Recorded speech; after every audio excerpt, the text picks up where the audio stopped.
let's do a cheers to the Sobeys and Safer Liquid Beer Release podcast. We ride again. I love you guys. Careful, that cake's hot.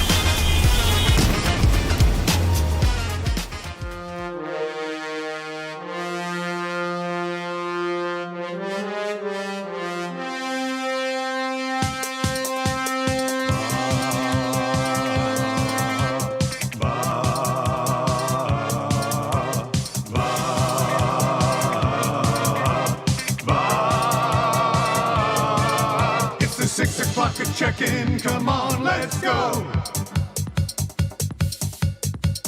It's the AM Nasty Big Hello.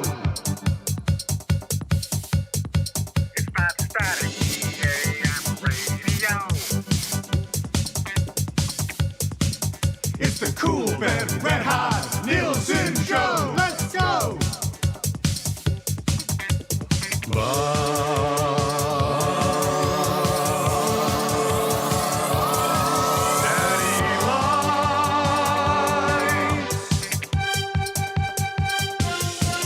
Everybody tuning in, even my wife.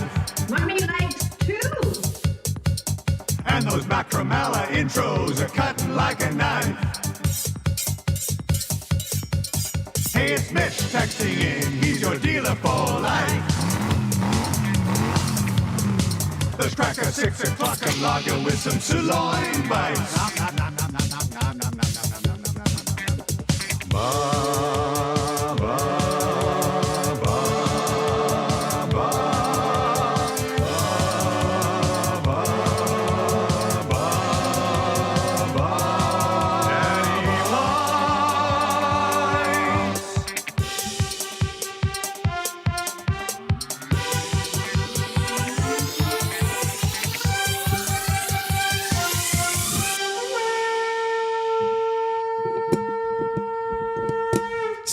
.04 on the Nielson Show. What's going on, everybody? Thank you very much for being here. Dusty and Lieutenant Eric with you. Welcome back. Welcome back, Rick. How you doing, buddy? Hey, I'm sorry I missed the Nielson and Fraser show, though. You know what? It was a pretty good time. It was nice having Fraser back in. I'm very excited for. I'm jealous. When is it? Next Friday. I'm gone with CFL. I got a double dip next week, so it'll be you and Fraser in the chairs on Friday. We'll be joined by Gabe Locks, USA Today Baseball. Of course, already got that locked in. Gabe Locks will be in setting up the World Series. That must be it. Look, this guy called it. Did you not say the Edmonton Oilers are going to be a playoff team? Had right where they want them. I also tweeted out last night, never in doubt. I think you kind of felt that as the game grew in, right? Last night. I did. Clearly, Live bet them after the first period last night. You knew. I said I feel like their anger will fuel them to a victory tonight. Yeah.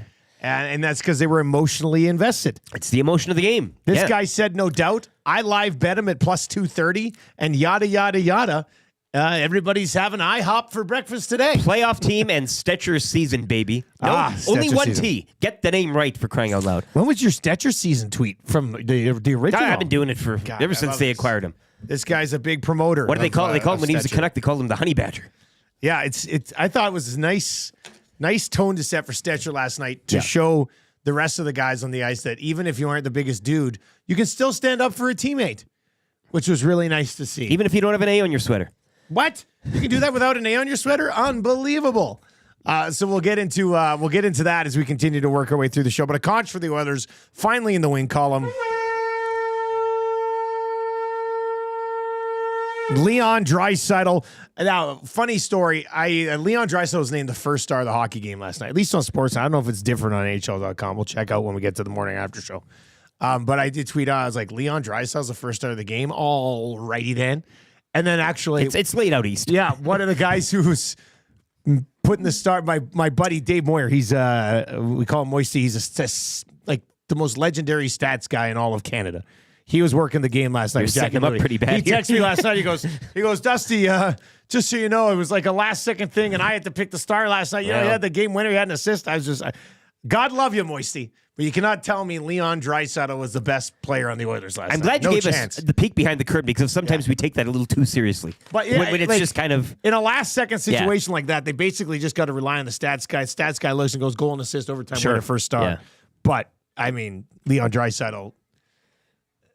Yeah, no, I didn't think he was good last night. The good news is that other guys on the team stepped up last night, and then obviously Connor McDavid helped. And credit to things, after getting a little disciplined, showed back up. Well, that's. We'll get to that. We'll hear what Noblock had to say about skipping over Draisaitl for a few shifts. I still think Leon played like 23 minutes, so there's no shortage of ice time for Leon Draisaitl, but trying to hold him accountable after just a stupid penalty at the end of the second period. But in the end, he did score the overtime winner. Try. Try.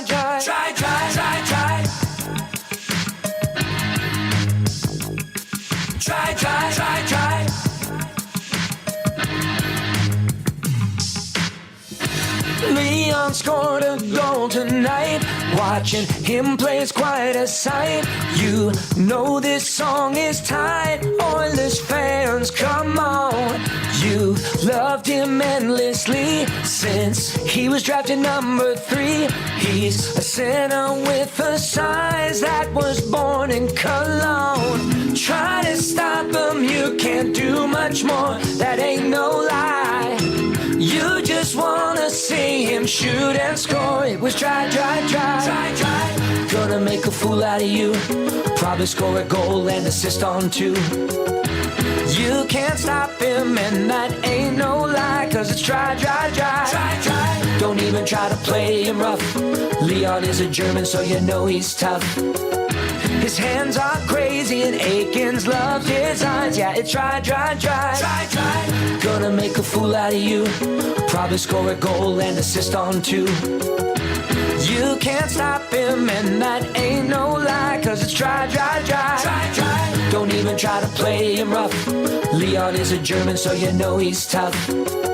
His hands are crazy and Aikens loves his eyes. Yeah, it's try. Leon Draisaitl, the overtime winner, as set up by Connor McDavid. Bouchard tied the game as set up by Connor McDavid as well. And the initial play in overtime, I thought Sanheim had been held enough by McDavid that there should have been a penalty. But then when you watch the replay on it, I mean, he basically, there was a little contact. No way it should have been a penalty. And then Sanheim kind of goes down looking to draw a penalty. And then the puck ends up back of the Flyers. The officiating was a dog's breakfast. I mean, I know we'll have Noodles on. He loves that saying. But you also had, aptly, the goal from the Tampa-Vancouver game. That was also... Now, the only difference there is I looked at both of these. And I know this will be blasphemous in this market to say it today. Mind you, Stoff and Gage both said it last night on the intermission panel as well. I didn't want to see that Michkov goal called back. Yeah. Like, if the puck is loose in the crease, you should be able to battle away for it. The problem now, the difference is, because I looked at that, I tweeted out the Vancouver one. The Vancouver one, the only difference, I think, is that the goaltender may have possibly had his glove on top of the puck, and then that was pushed. I hope for the consistency of the National Hockey League, that was the difference there. You always get the Kessler meme dusted off in these moments, and again, it's the consistency that you're kind of looking for. You mentioned there are small details in the two. I thought that goal should have counted, but the other one should have counted too, like the one with the Hyman interference. There was a little bump, but then to me, it looked like Ersson had a chance to reset. And then his own defenseman, the Philly player, brought his blocker across. So I thought that was, it's tough to figure out what's going on with goaltender interference. It's best in we the don't National try. Hockey League. It's best we don't try. Yeah, just sit back and enjoy it's the a fool's hockey, game. I guess. Because you're going to be infuriated by everything else. It's a house of mirrors in a sense. Going. Hey, you're walking around and you pretty much much run into a wall and you. I have no idea how over they're the going to headache. continue to sort that out, but. Whatever. They came away with the win last night. 780-218-9999. Strummies and assist. Perry almost killed a guy with an uppie. Yeah. An uppie is what some people call an uppercut. If he would have connected with Farabee on that one. That would not have been good. As I just tweeted out as well, Sean Couturier is lucky that Troy Stetcher showed him a little mercy as well, hey? Yeah, well, that's true, too. Guy was fighting mad. Well, let me just send the message here. Fighting mad. I'm not going to beat you up too much. Tony, as they call him. Good for Stetcher, man. Like, I know it's very early in the season, but you're going to have to do a lot to convince me that Stetcher should ever be their number 7 defenseman. He's better. He's better than Dermott. He's better than Emerson. And then you factor in the stuff that we saw last night from him. And I don't necessarily want to say you need that guy, but he's definitely a better option than the other two guys. You see him slap Perry's rear end when he went and joined him in the box? God. Fired up. Imagine slapping another guy's butt because you're so fired up. What a time to be alive. It was a moment. You know who else scored for the Edmonton Oilers last night? Connor Old man. Brown. Oh. Connor Brown off an early season schneid.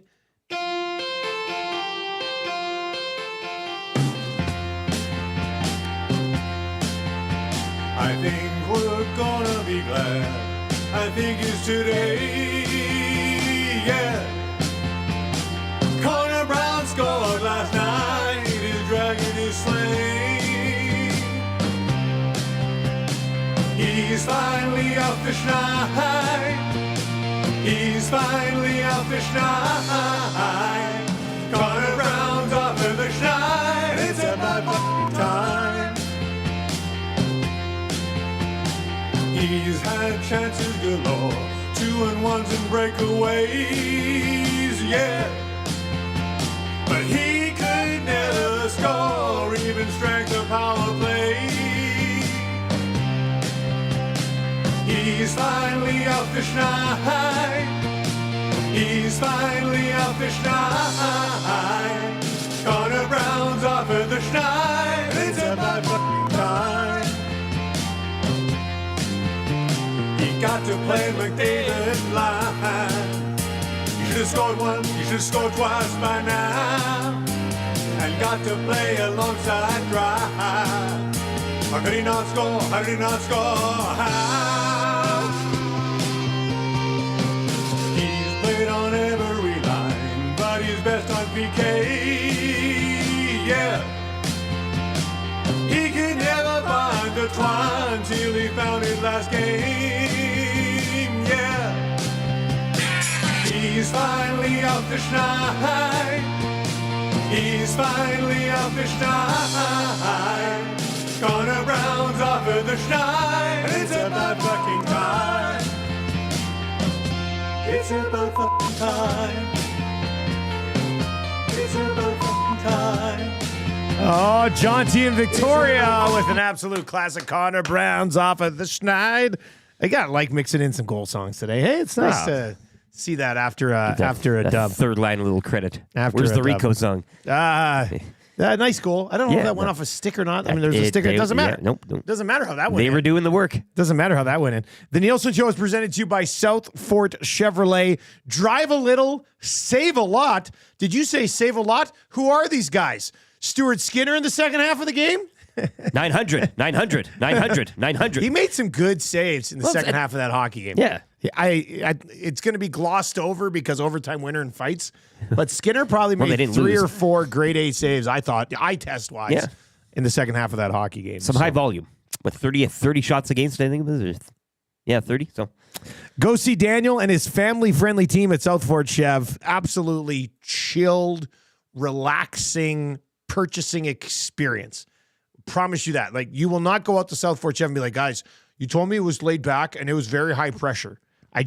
We lived there. We were there for 12 straight hours and you just didn't get that vibe. I couldn't believe it. I've never been to a dealership like that where it's so loose and relaxed. I would also have time for us leaving and then Daniel like saying, okay, show's over.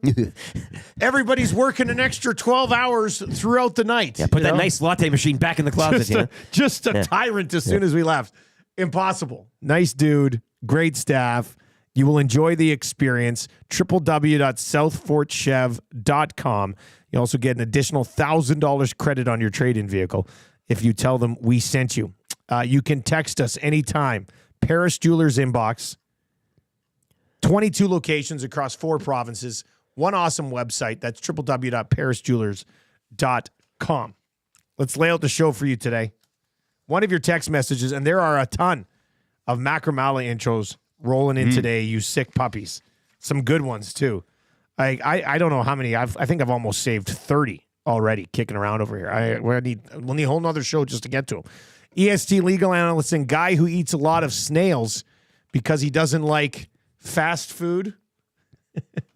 Because snails are slow. Are you kidding me? EST legal analyst and guy who preemptively checks to make sure his engine is still under hood instead of waiting for the check engine light to remind him. That's pretty good. That's pretty good too.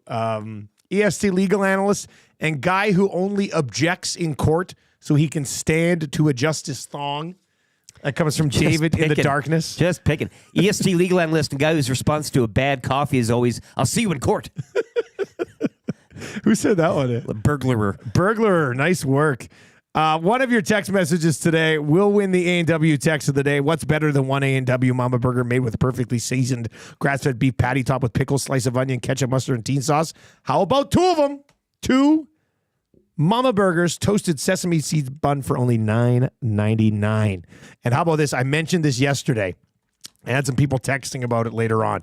But on game days this year for the orange and blue, Mama Burger and fries, $5. Oh, mama. On game days at all participating A&W locations.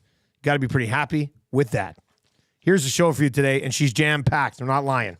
It's a big one. It's a big one. Morning announcements coming up. That's good. Also, before 6:30 today.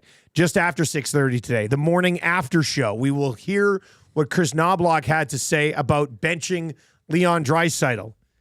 Spoiler alert, he didn't really mention anything about benching Leon Draisaitl, but dodged around the question in a very impressive manner. He could have bragged. He could have. Could have been the first. Leon Draisaitl said you'll have to ask him. Yeah, and he could have been the first coach to handle a superstar such as that. No other coach has done it before to a star such as Draisaitl, and he didn't. He chose the high road. The Fan Zone coming up as well before 7 o'clock.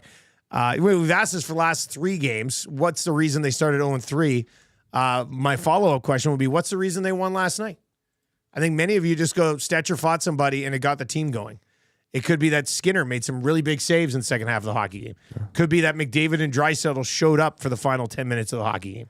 Could be the fact that Skinner and Henrique and Janmark and Connor Brown were driving some play. The bottom 6 I thought was good last night.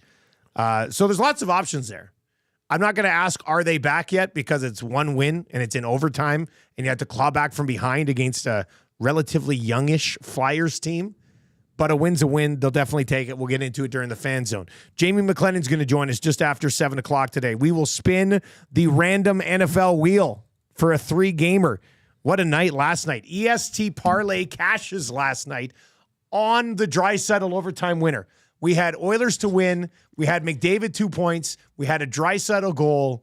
That overtime winner checked all 3 boxes. We cashed it at plus 300. Excellent night over there.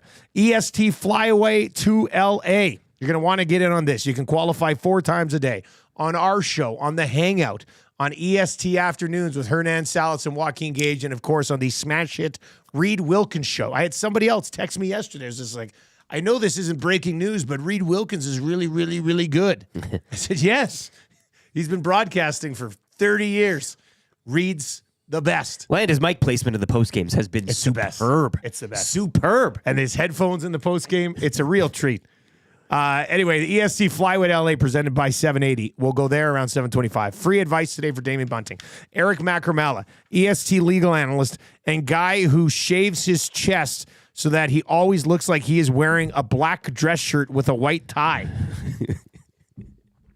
Kind of easy trivia. 3 questions too many. That hurts for the heavy hitters of injury law. Trent and the team over at James H. Brown. Dave Naylor just after 8:30. 2 trades in the National Football League yesterday. The arms race. Plus, the BC Lions are going back to Vernon Adams Jr. His team. The rest of the way, maybe. The Rourke sweepstakes are on. Oh, boy. Things We're just all got talking juicy. VAJ, hey? I know the Oilers won last night, but send your Nathan Rourke trade proposals in. Hey, why not? Dave Naylor will join us just after 8:30. Lieutenant Eric's weekly rankings of power today. The wrap still coming down the pipe for William Huff a little bit later on as well. Like we said, busy show. Let's get into your morning announcements here.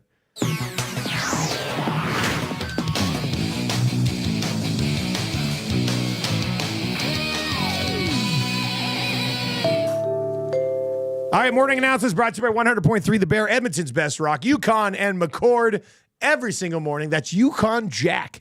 Yeah. A legend in the market. He's unfireable. It's that simple. Everybody gets fired in this city except for Yukon Jack. It's it would an all-time cost run. so much probably to move on from that. Hey, At this point, you might as well just keep him. Jess Jackson, every day after. Put that on the billboard. Eh? Yukon and McCord. You might as well just keep them. That's a good slogan. I like that. Morning announcements last night. Like we said, a couple of trades yesterday. Well, you know what? Goalie goal last night. Yeah. In the National Hockey And League. a great assist for it as well. Just the clapper on outside of the blue and Fires it in. handled and Grabs it and sends it all the way down the ice. Philip Gustafson becomes the 15th goalie in NHL history to score a goal and the first member of the Minnesota Wild to achieve the feat, which means Jamie Mclennan didn't do it when he was a member of the Minnesota Wild, nor did his running mate, Manny Fernandez. Remember Manny Fernandez? Absolute. God. Anyway, congratulations to Gustafson. Minnesota Wild pick up that win last night. Hurricanes double up the Devils 4-2. The Canucks on the Canadian front. The Canucks going into Tampa and losing. The Predators give up 7 to the Kraken. The Edmonton Oilers head out on a quick 2-gamer. Dallas, man, I guaranteed a puck line win yesterday on the lock shop, and they end up winning in a shootout. Luckily, the Canucks had already ruined our parlay, so it wasn't the last leg of it. Calgary Flames, they find a way again. They beat Chicago 3-1. The Calgary Flames are 4-0-0 to start the year. The Oilers head out on this, what is that, quick little 2-gamer? Yep. Nashville tomorrow, Saturday afternoon in Dallas. So Nashville 0-3, but Dallas is 4-0 and have only allowed 5 goals in their 4 games. The mayor of Nashville, Leon Draisaitl, returning to his city. Hey? Well, Brad Malone said last night. Brad Malone, if you missed it, Brad Malone was on pre and post game last night, filling in for Cass, as Tommy calls him, Bugsy. Tommy and Bugsy are buddies. So he was on last night, and he talked about Leon Draisaitl owning the Nashville Predators in the post game. So we'll see if that continues. You have to think it probably will, but Nashville will be desperate for a dub. Yeah, there's no doubt about that. 4 straight there goals last night for the Kraken. So. Is that what it was? Yeah. Oh, boy. Tough look. A little bit of a tough look. NFL action yesterday. We saw the Jets and Bills go head-to-head on Monday night. Fun game. Oh, If you're neutral. That game was ridiculous. So that game happened on Monday night. Yesterday, they both trade for wide receivers. You bring in... The Bills bring in Amari Cooper. The Jets go out and we saw this coming for weeks, they go out and get Aaron Rodgers' buddy, Devontae Adams. With what we saw from these two teams going head-to-head on Monday, now you throw those 2 receivers into the mix. Does it sway your opinion either way on a Bills to Jets head-to-head match again? Like if they were to go battle again, would you say, oh, well, the Jets with Devontae Adams are now the favorite against the Bills who have him? I think I like the Amari Cooper pickup. I really love the Amari Cooper. I think it's a good compliment to, and they found Dawson Knox. Like Dawson he Knox can take his to get picture off the involved. milk carton, so that's good. So if you get him clicking, I like the Amari Cooper thing. I think he's a sneaky good receiver. I think he'll fit in well with the mix that they have there. Devontae Adams, that's star name. Of course, the relationship he has with Rodgers in the past, but I still just think the Jets are a little too rocky right now. And I know the firing of the coach and all that, and but this isn't a regular team, and I just think now, the way he's introduced, McAfee show, walks into the camera and all this stuff, and it seems a little too pro wrestling there in New Jersey with the Jets. So I like the Bills acquisition there. It's not as sexy. It's a little more quiet, but I think it complements that group a little better than just bringing in a star like Devontae Adams. Not saying that he's not a good player, but I think you know what I mean here. Nobody has to be more excited. Like the big winner of the day was Amari Cooper. You go from having Deshaun Watson, who may at this point be the worst quarterback in the National Football League, at least as far as starters are concerned, to go and be a big part where they need a number 1 receiver Counting in on you. Buffalo. Yeah. Real nice pickup there. If you had Amari Cooper in fantasy, his value just went up. Let's dive into That's Good today, because we skipped over it in the morning announcements because I wanted to make it That's Good for the Italian Center. Should I put in a pie? That's up to you. We got pie sitting over there. We got pie sitting over there. Friday for sure. Let's have a pizza pie on Friday. But a pie for Friday. Hand stretch, house-made dough, topped with our signature sauce and best ingredients from the deli. Our pizziolos have done the hard work, so you just need to throw them in the oven, and you look like a hero in 10 minutes. And you really do. The mystery man last week was Will Fraser. He was sitting here. He made that pizza for us. Guy makes a mean pie. And it was delightful. Yeah. It was delightful. Cooked to perfection. Anyway, that's good. Have to go to Columbus last night. You would have seen it on the highlight shows. You might have saw it on social media last night. The Columbus Blue Jackets and Florida Panthers playing last night. First game in Columbus since the very unfortunate passing of Johnny Gaudreau and his brother. The Columbus Blue Jackets start the game with no left winger. They left the spot open for Johnny. They drop the puck. They push it over to his spot. They leave it there for 13 seconds. I thought it was outstanding. I cannot imagine having been in that building for that game last night. That would be something you would never forget. I thought they did it very nicely. And then on top of it, his best buddy, Monahan, scores a goal in that game and points up to his jersey in the rafters. I mean, there could not have been a dry eye in the house last night in Columbus. Unfortunately, they didn't win, but who cares? I thought they just did a wonderful tribute, and then his good friend scoring and pointing. Oh man. I think you'd have to really go out of your way and try to screw up a night like that. But I mean, pulled out all the stops. I think one thing too, Matthew Tkachuk being absent was another thing that could have maybe just added to everything else. Of course, former teammates taking all the emotion out of this. I mean, again, Oilers fans, I get it, and we all hate him, and that's fine. But he put out a release as well, wishing that he was there for it all in the family. But nice, the family, they had the dad with the skate and everything. So yeah, doing it upright and doing it proper, and a nice send off there. And check your pulse if you're not welling up on that one. That was extremely well done.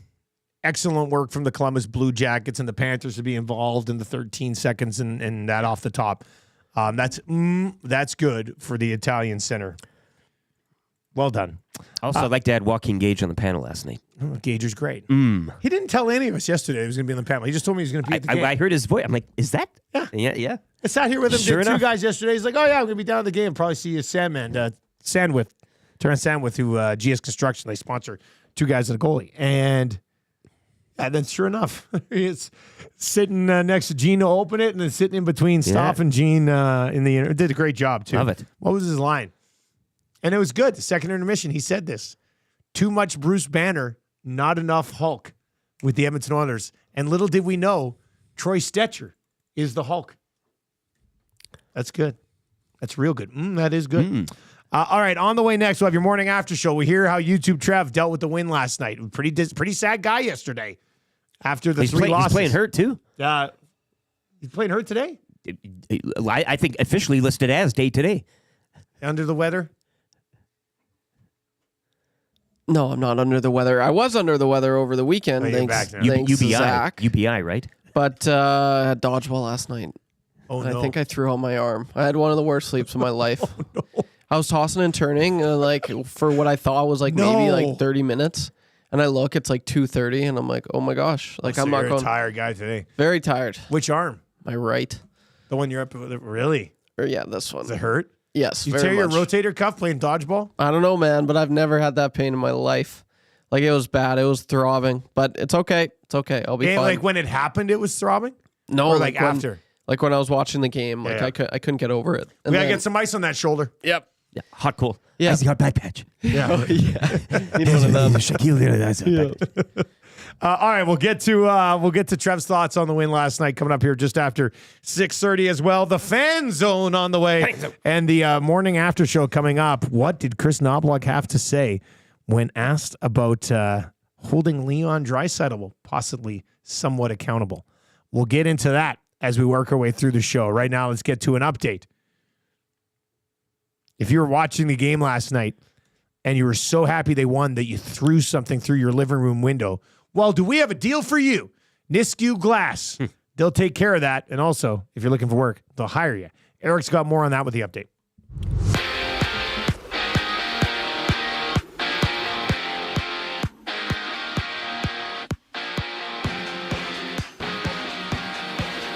Leon Draisaitl scoring 56 seconds into overtime, lifting the Oilers to their first victory of the season, 4-3 over the Flyers. Oilers will hit the road for a pair tomorrow night in Nashville, Saturday afternoon in Dallas. Elsewhere last night, Kraken scoring 4 in the third to knock off the Preds 7-3. The Flames are now 4-0, following a 3-1 win over the Blackhawks. Canucks, they remain winless, falling on the road in Tampa 4-1. Capitals double up Vegas 4-2, while the Stars top the Sharks 3-2 in a shootout. Major League Baseball playoff action. Yankees double up the Guardians 6-3. They now lead the ALCS 2-0. Game 3 of the NLCS will go tonight from Citi Field when the Mets host the Dodgers. That series even at a game apiece. AJHL action. Camrose Kodiaks will host Lloyd tonight while Fort McMurray visit Bonnyville. Last night in the BCHL, Spruce Grove Saints falling to Coquitlam 3-2 in overtime. While the Penticton V's knocked off the Okotoks Oilers 6-2. Brooks tonight will look to improve to 8-0 when they host the West Kelowna Warriors. Nisku Glass is growing and now hiring. If you're a nasty that wants to work with other nasties and can cut glass and replace windshields, then we want to hear from you. Email your resume to info@niskuglass.ca or stop by our shop to apply today.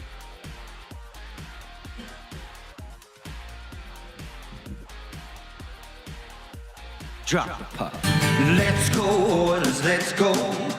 Let's go, Oilers, go. I hear the Oilers coming, boarding on the plane, off to the United States to play Canada's favorite game. A chance to win the glory, a chance to win the cup. Let's go, Oilers, let's go. Let's go, Oilers, go. Bring it back to our World Saint City, the city of champions. Since I was just a baby, grew up an Oiler fan.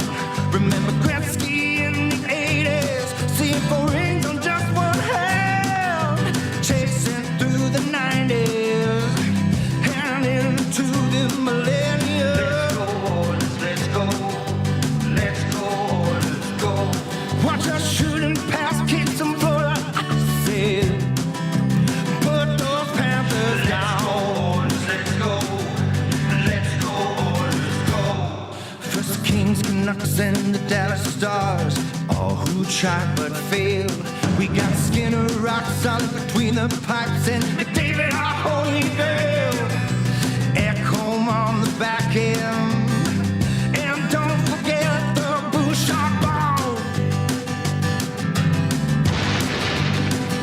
Sweeping rats off the ice in Edmonton, and bring us Lord Stanley's Cup. Let's go, let's go, let's go. I hear the Oilers coming, boarding on a plane, off to the U.S. Oh, beautiful song. That's from the Stanley Cup final last year. And obviously, after last night, the Edmonton Oilers are going back. It is the Nielson Show. We're coming at you from the Popeyes Louisiana Kitchen studio this morning. And no better way to celebrate a victory than with some of the bone-in or bone-out wings available at Popeyes in 5 delicious flavors. You're going to love them all. All right, we've got lots to get to. The Nielsen Show is brought to you by South Fort Chevrolet. Visit them at www.southfortchev.com. Jamie Mclennan coming up just after 7 o'clock today. If you were watching over on YouTube this morning, we're 14 likes away. What are we at? We're almost changing 100 here. We got to be, 4 likes away from changing 100. Let's do that. I mean, the Oilers won last night. Let's hammer through 200. We'll definitely get there as we work our way through the early part of the show today. Buzz in Nebraska texts in and says, guys, tore my labrum sweeping hard at the Jasper Place men's Bonspiel back in the day. Get surgery, YTT. Yeah. Lots of dodgeball days ahead of you. It's something you're going to have to look at. Straight there, I think, hey? Yeah. Yeah, I think you have to. I think you absolutely Why have even to. chance it or risk it? Do we have any surgeons listening today? We did a tattoo on the air one time. What about a shoulder surgery? Make have it work. the room. We have the We'll space. set up the camera out there and everything. Heck, you know what? Let's just get that tattoo artist to come in and do the shoulder surgery. She's got the tools. That might work out okay. All right, let's get into the morning after show following an Oilers victory last night. Good morning after show song for the first time this year. Wow, what a time to be alive.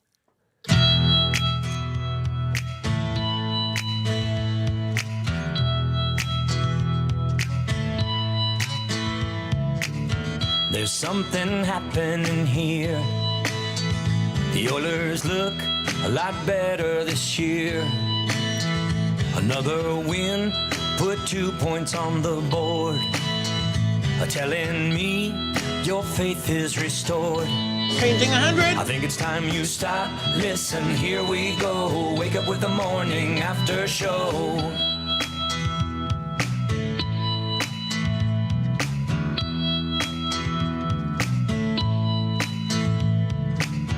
This year's team's looking strong. Connor and Leon, they can't do no wrong. 6 o'clockers are losing their minds. Getting so many messages on the text line. Think it's time you stop. Listen, here we go. Wake up with the morning after show.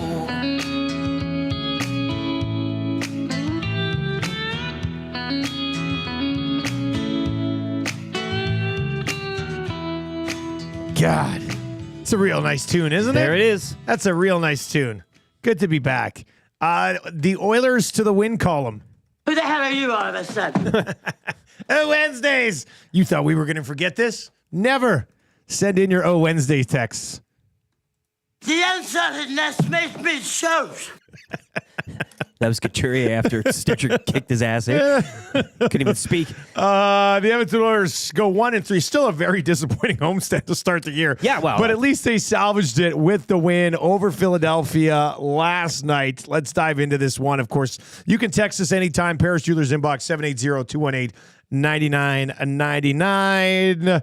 Mitchkoff with the 2 goals on the power play in the first period. Henrique answers in the second, followed by Connor Brown. And then if you cannot contain Bobby Brink, what are you going to do? Bobby Brink puts the Flyers up 3-2. Bouchard ties it relatively late in the third. Then Draisaitl wins it from McDavid in overtime. What was the EST big moment that happened in this hockey game? I'm going to say Stuart Skinner taking that step and not going back in his crease. That led to Stetcher dropping the mitts, which led to the turnaround in momentum. Yeah. Skinner knew what he was doing. You watch the replay. He stops. He braced himself a little bit, I'm telling too. you, it's the dark arts, and that's what we've been talking about. This team needs to when things aren't going your way, you need to kind of get into that realm. And I think that's what he did. You watch the replay. He could have skated right back in that. Didn't stop. As you said, braced himself, made big. I mean, it's not a dive because you don't dive in hockey, but he took the hit, did what he had to do, and the teams came to his rescue, as in Troy Stetra, as in Corey Perry, and that led to everything else going on. It's the Skinner collision to me. I like you dialing it back. Dialing it back. Stetcher's not fighting. If Skinner doesn't take that hit, he took the hit. In wrestling, I think it's taking the there's a phrase for that in pro wrestling. It's not called the fall. Taking the bump. The bump. Taking the bump. He takes the bump for the team. Wow. Man, that's a real good thought. It's Stuart Skinner. If Skinner just skates back into the net, Stetcher doesn't fight Couturier, Perry doesn't fight Farabee, the Oilers continue to go through the motions, and they're 0-4 to start the year. What? I'm blown away. Pickard would never. I am blown away. Geez, what was the big? I thought there was a couple of saves that Skinner made when it was a 1-goal hockey game that were pretty big. I liked his game last night. Yeah. Hitting 900 as well for the first time. At or above this season, so that's nice as well, just for the confidence there. There was a couple of good one-timer looks. I can't remember what time of the game it was, but it was. I remember when it happened. I thought, boy, if they come back and win this game, that's a big save. I think it was 3-2 at the time. Could be wrong. I should have made a note of it, but they weren't made big pass deals over of, to the left or to his left. Like if you're watching the broadcast, it was kind of towards the bottom of the screen in a one-timer, and he just sort of very calmly came over, boom, had it, and I was like, okay, he's settled in here. But even Jack didn't get too excited because it just seemed so routine at that time. Jack was pretty excited. Well, no, but let's be honest, they weren't like, oh my god, like he made it look like it was just almost a like real a routine nice save. Good saves, like steady work. Yeah, there was more around there. You get the breakaway in overtime the other way. Nothing really happens on it, and then you come back down. And got a feel for Samuel Ersson because he makes the save on McDavid on a breakaway in overtime, then gets back up and is like, oh, here's Draisaitl right in front of you. Tough look. It's tough. Tough look on that front. All right, let's get into Noblock last night. Then we'll get into your super stat of the night and your 4-star of the game, your 38 star of the game. But here's Noblock last night. We'll give you about 3 minutes of what the coach had to say last night. I thought there was a couple of interesting things here. This is on the morning after show. Head coach of the Edmonton Oilers, Chris Noblock. Your team was able to kind of get through some muddy track early in the game and push through and ultimately win tonight. I thought overall we played a pretty good game. I think there was a lot of adversity that we self-inflicted adversity. Obviously the penalties were not ideal. The amount of time we were penalty killing made it hard, especially for our, trying to generate some offense. Obviously in the long run, it looks good for us that we were able to fight through all that and still come out with a victory tonight. But I just thought tonight, ultimately, we just made it harder on ourselves than it had to be. And like your goaltender played a pretty big role, especially in the second period, keeping you guys in. How did you see it? Yeah, Stu was great. He made some really big saves there to allow us to make that comeback. I've been very happy with this game tonight. Chris, can you take us through Leon's night there? I mean, obviously, a second game in a row where he takes a penalty like that, ends up coming back and scoring the OT winner, setting the other one up. It was kind of a up and down, but he came through in the end there. Absolutely. Our best players really came up clutch. With the game tying goal, Leon makes a play on the wall. McDavid makes the pass, Bush scores, and then obviously the game-winning goal. Those guys are on the ice again, so we needed those guys to make key plays, key moments, and they definitely did tonight. And that's what we need if you're going to be successful. Your best players usually have to be your best. You made a line change there and rolled past Leon a couple of times. Looks like he's had a couple of shifts 5-on-5, I imagine, because of the penalty. Just can you take us through that and maybe the importance of just some accountability in those moments, if that's what it was? I think tonight as a group we took some penalties that we didn't need to take. I don't know what the total was, 7 or 8 tonight. If we're going to have success, we obviously have to stay out of the penalty box, and our penalties kill is going to come up clutch and kill penalties at a better rate than they are right now. We know that's going to happen, but we just got to ultimately stay out of the penalty box and play our game, make it easier on ourselves, so we can play on the attack, play on 5-on-5, or even be drawing penalties. Chris, do you feel you have clarity on what is or isn't goaltender interference? Well, I saw the goal that got disallowed today in the Vancouver game. I thought that was very similar. I guess I answer your question, no, I don't. How if you're willing to share, how detailed an explanation do you get in game from an official? No, I didn't ask for much. They make their decision. We'll move on. I know there'll be some communication. I'm sure Stan will get some clarity on that. But, we'll just move on.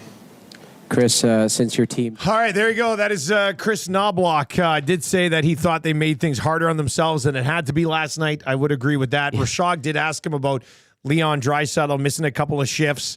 He did not necessarily address the actual question, talked about their penalty kill coming up, saying that they do have to stop taking penalties. So Leon was asked about missing a couple of shifts last night as well. And he said, well, you're going to have to ask Noblock about that. Still played 23 minutes. I mean, still got all the power play time that he was going to get. But interesting to see the coach skip over him a couple of times there last night. We're going to dive into the fan zone in just a second. We still have to wrap up the morning after show. But the question on the fan zone today, and you can get your text in now because we'll certainly come back around to them. What was the reason, what was the reason the Edmonton Oilers won that hockey game last night? 780-218-9999, 780-218-9999. Tag them with the fan zone. We'll get to that coming up. Super stat of the night last night. Rick, what are you going with? 900. Also, though, and I just do that for the chanting. Jeff Skinner with an assist, 3-game point streak now. Leads team with a goal and 2 helpers through 4 games. I'm glad you brought that up because Nice I thought he was good again last night. Yeah. You know what Skinner is doing? And I don't need him in the top 6. I'm sorry. I don't need it. It'd be nice if everybody kind of played up to their potential and competed to get in the top 6 minutes. But if he resides down on your third line or whatever it is, I mean, I'm all for moving him around. I know we had a question come in for 3 questions too many today that we'll talk about an elevation of Skinner in some sort. We'll save that. We'll get to that coming up. Skinner last night didn't even play 12 minutes. That was a pretty effective 11:49 from Skinner last night. And the one thing that he can do that nobody else in their bottom six can do, and this is out of respect to, I think, Skinner's abilities, and it's not supposed to slight anybody in the bottom six, but he can generate offensive chances by himself. At least that's what we've seen the last few games. Like, he doesn't need Leon or Connor to be doing it for him, like some of the other guys probably in the bottom six. Like, I think he's a little bit of an offensive catalyst that they don't necessarily have down there. I would prefer him in the top six. I think that's where they eventually end up running him. But points in 3 straight. That is a good one to point out last night. Let's see here. What else do we got for a super stat of the night last night? The face-off percentage was heavily in favor of the Edmonton Oilers, 59.1%. Special teams battle went the other way. Oilers power play 0 for 4. The one thing I noticed on the power play is that McDavid doesn't seem like much of a threat to shoot. Like, even when they've thrown it to him in some spots for one-timers, like he fakes it and then tries to pass again. I think it probably hits its stride when he starts shooting and just starts moving things around a bit. Yeah. That's probably might be what's going on there right now. Let's get to your 3 stars in last night's hockey game. The 3 stars were Sam, Evan Bouchard, Mitchkov, justifiably so, and Leon Draisaitl was the first star of the game last night. Yeah. Who's the 4th star of the game last night? I'll give it to Troy Stetcher.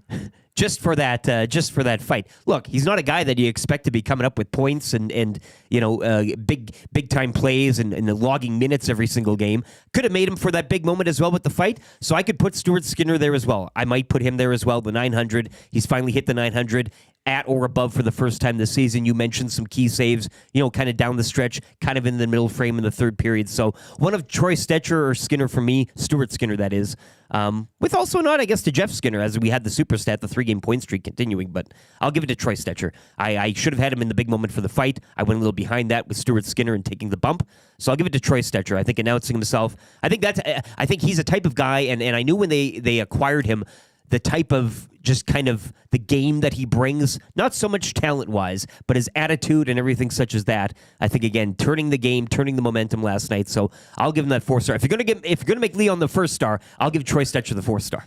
Stetcher is kind of like hybrid, better puck-moving Chris Russell. Sure, like that's something Chris Russell would have done. There's an urban legend typeness to his game.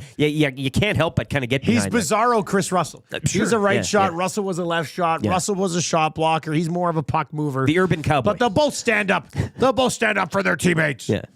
38th star of the game last night. I'll go with Sanheim. He was a team worst -3, and then I'll just say it. He embellished and fell into the corner on the overtime winner. Couldn't get back in the play. Lights out. Game over. Sanheim, your 38th star of the game. YouTube, Trev, let's check in on a status update before we get into the fan zone here. Once again, your fan zone question today for fansfirst.ca.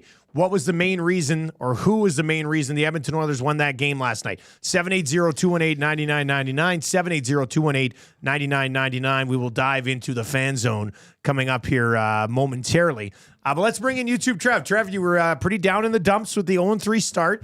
Watched the game last night. Where the field is at this morning?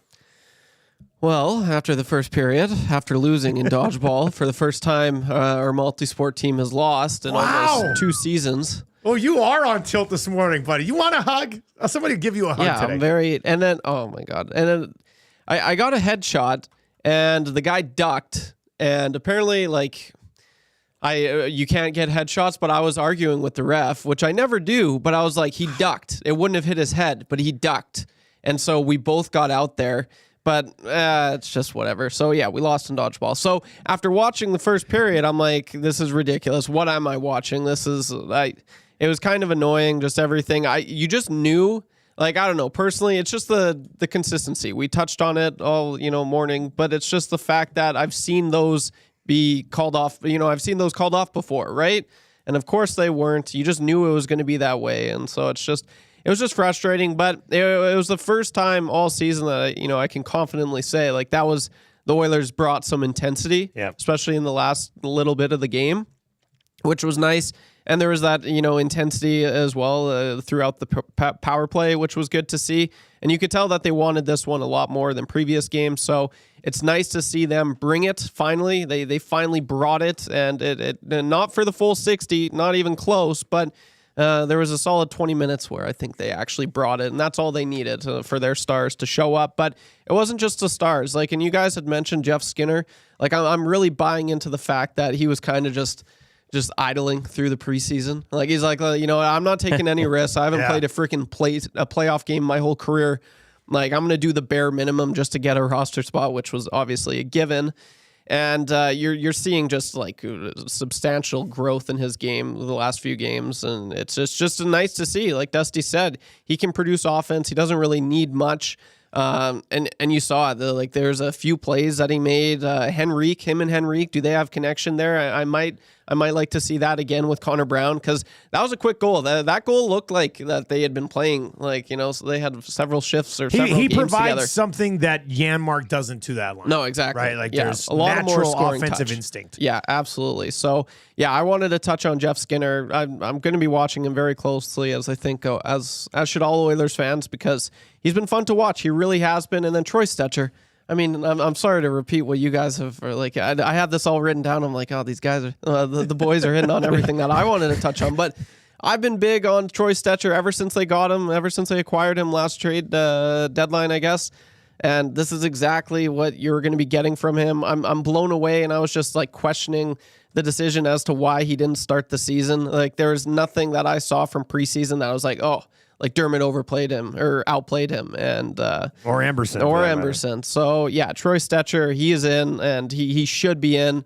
It was good to see, and then credit to not only Jeff Skinner but the other Skinner, Stuart Skinner. He made some really good saves. So all in all, that again, McDavid was a little too passive, I thought, and then the power play. I just like to see them not only shoot, but they were shooting. They couldn't hit the net. So just tighten up on Flyers that. blocked a ton of shots last night, too, and man. that's another thing as well. Just maybe make your shots not as predictable, which is what we saw in the playoffs last year. Bouchard was just getting so good at it. He'd fake the shot, toe drag almost every single time. So that'll come. It'll all come. The pieces are finally starting to come together, and Oil Country It's a small little smile. is starting to, just be better. Smiling through the pain. Yeah, smiling through the pain. But it was nice to see, and I was so happy they finally got the job done. They got a W, and here's to many more. And it was a great season. Or it was a great game.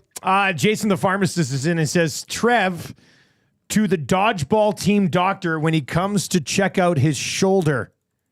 Get away from me, you horse's ass! I was so flustered, man. And then, I was just lipping this guy off, and I never get like that. I'm never because I wasn't doing that good, and I got out twice, and then I finally was doing good here, and I whipped the ball. He ducked, and so I got out. I'm like, "Are you kidding me?" And then Hernan calls me, and we're having tech issues, and I'm like, "Oh gosh, I don't know what's going on." Hernan, what's up? What's going on right now?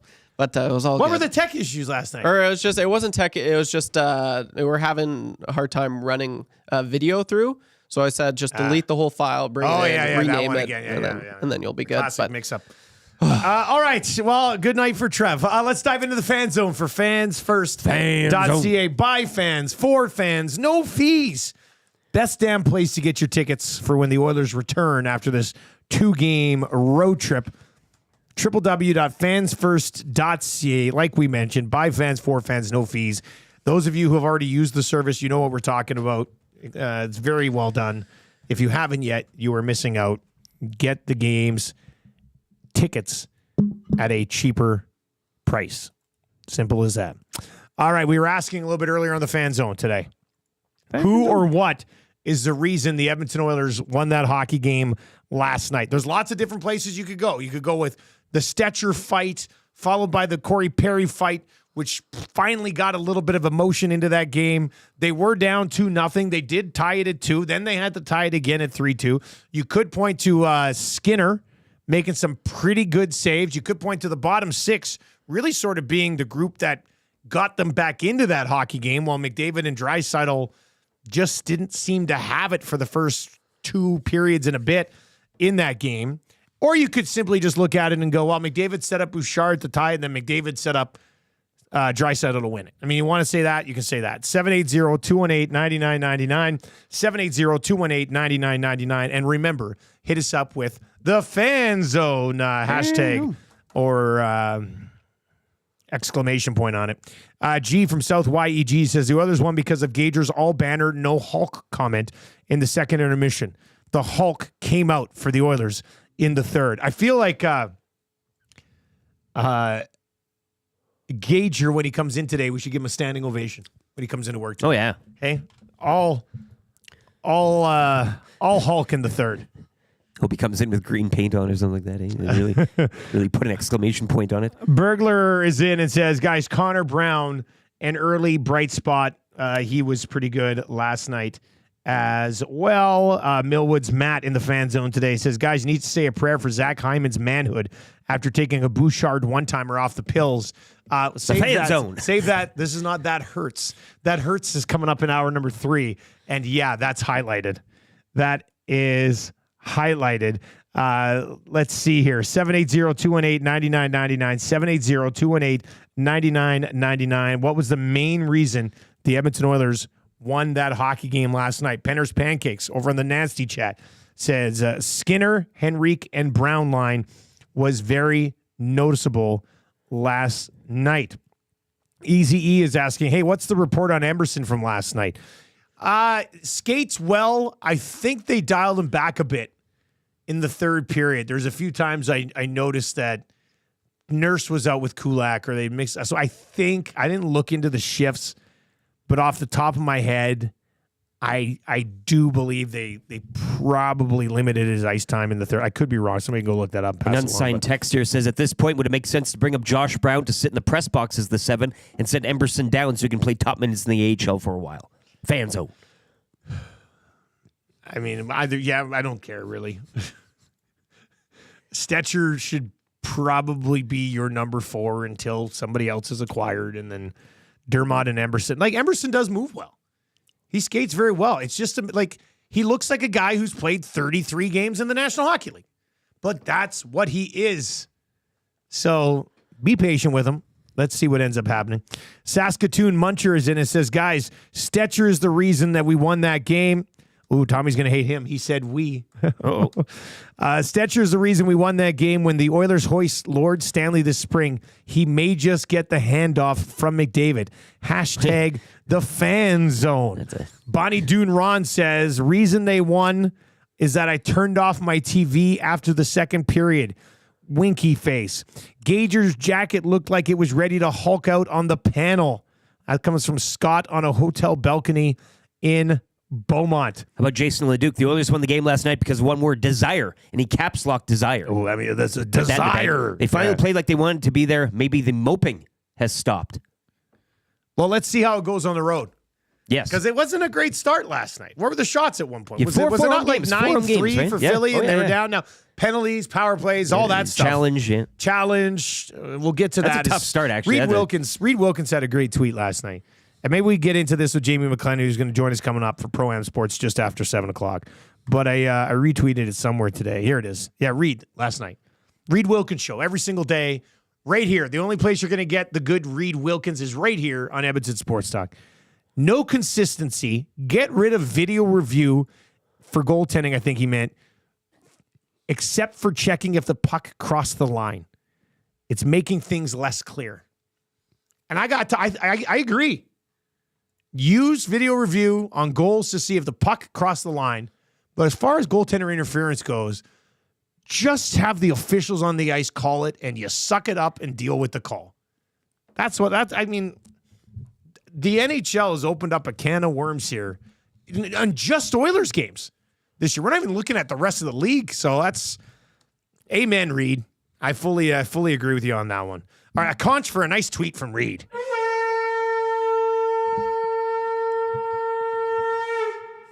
All right, you can hit us up if you're watching over on YouTube today. Let's hammer that thumbs up. If you've not yet subbed to the channel, trying to make a push towards 11,000 subs. We're almost at 10.4, so give us a sub whether you're watching live or archived a little bit later on. Fun 6 o'clock hour. The Edmonton Oilers are back in the win column, and we will continue to discuss it. Coming up in hour number 2, here's what you're going to get. You're about 23 minutes away from the keyword for the EST flyaway to Los Angeles. We're giving away a trip for 2 to LA, presented by 780. Be ready for that. NFL, NHL, NBA games, all on the slate there. We'll spin that cool bet NFL random wheel. Jamie Mclennan's coming up on the other side of 7. Damon Bunting, free advice. Eric Macramalla is going to join us as well. And more of your thoughts on the Edmonton Oilers. Are they back? Dun, dun, dun, dun. For a brief moment last night, they looked like the old team. Yep. For a good chunk of that game, they didn't. So we'll see how that plays out. Let's get to an update right now for Dav and his team over at Green Plan.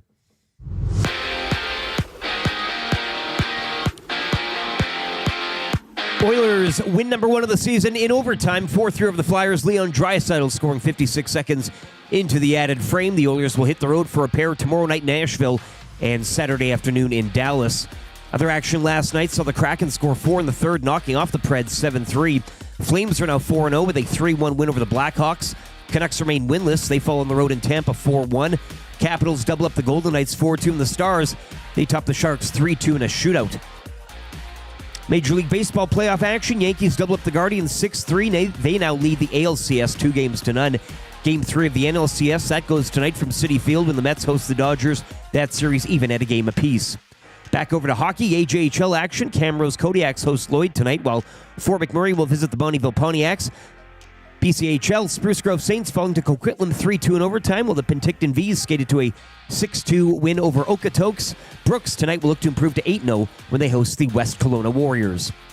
Sports Update brought to you by Green Plan, providing you with award-winning environmental planning and consulting service. Whether it's municipal, industrial, or residential, plan it right with Green Plan. Visit green-plan.com or give them a call, 780-455-4292.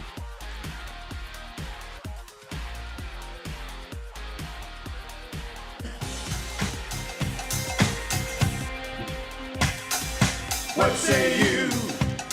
A nasty crew. We got the Nielson show flu. Well, there's nothing we can do about it. What say you? A nasty crew. My wife thinks I got better things to do, but there's nothing I can do about it. We're tuning in on TuneIn, we're listening online. We catch up with the podcast when we fall behind. We're texting in the nasty chat, what's on our mind. 780-218-9999. No more interference from corporate interest. Just Tuffy and Eric and all of the bad cats. Like Wyszynski and Noodles, Gadrick and Gagin. Maybe just but a cool band to make a little wager. We can't wait for the Monday mandate. Sharky's always on time. Tommy's always late. Would you like a cup of tea? Forget about the old place. Hey, we were number 1 in the text race. We don't miss all the commercial breaks, but we sure miss Nickelback today. We wanna hear some Huntics and we wanna hear Renee. Why not hold the neck up when I wanna kiss away? Beat left the tie of fire and remember that name. We love every goal song, but what about the Canes? Macramalla, Rapapo, Dragger, Engineer. It ain't Christmas season, but they sound like reindeer. Button and my cousin and the tales of the North. All about them give a person, Dusty go on. What say you? AM Nasty Crew. We got the Nielson show flu. And there's nothing we can do about it. And there's nothing we can do about it. And there's nothing we can do about it. 7:05 on the Nielson Show. Thank you very much for being here today. You can text us anytime, 780-218-9999. That'll get you into the Paris Jewelers inbox this morning. We're coming at you from the Popeyes Louisiana Kitchen studio. And, of course, the Nielson Show today and every day, presented to you by our wonderful partners out at South Fort Chev. Drive a little, save a lot. www.southfortchev is their website. Get a sneak peek before you head on out there. It's like a 10, 12-minute drive from the east end of the city to South Fort Chev. Tell them we sent you. You get an additional $1,000 credit on your trade-in vehicle. And if you find a price in the city that you're like, wow, nobody will ever beat this price. Wrong.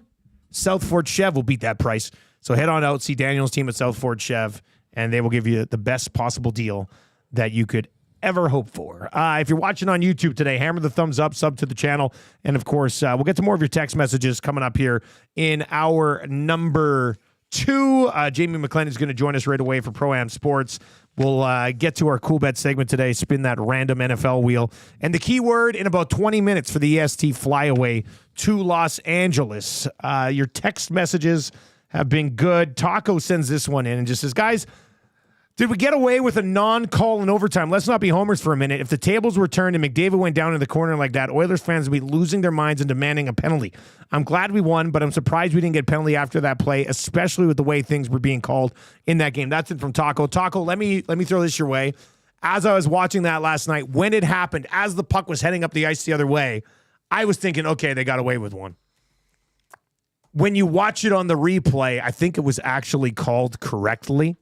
Now, even though I thought it was called correctly, if McDavid gets contacted in any way on a breakaway, people are going to be freaking out about it. I can see why the Flyers, what'd they say, incensed. The Philadelphia Flyers were incensed last night. You do the old switcheroo. You switch the jerseys, and then Yeah. what's your opinion on it, right? Like Well, and that's the way I think you have to view it on the Mitchkov goal, too, with the goaltender interference. Yeah. If that's Corey Perry digging for a puck and he knocks it in, Oilers fans are going to be like, no, that's a goal. The puck was loose. Like, it's just, you always have to view it from the other side. And I think that's when you get the fairest of takes. But anyway, let's get into it. Jamie Mclennan, TSN, Overdrive.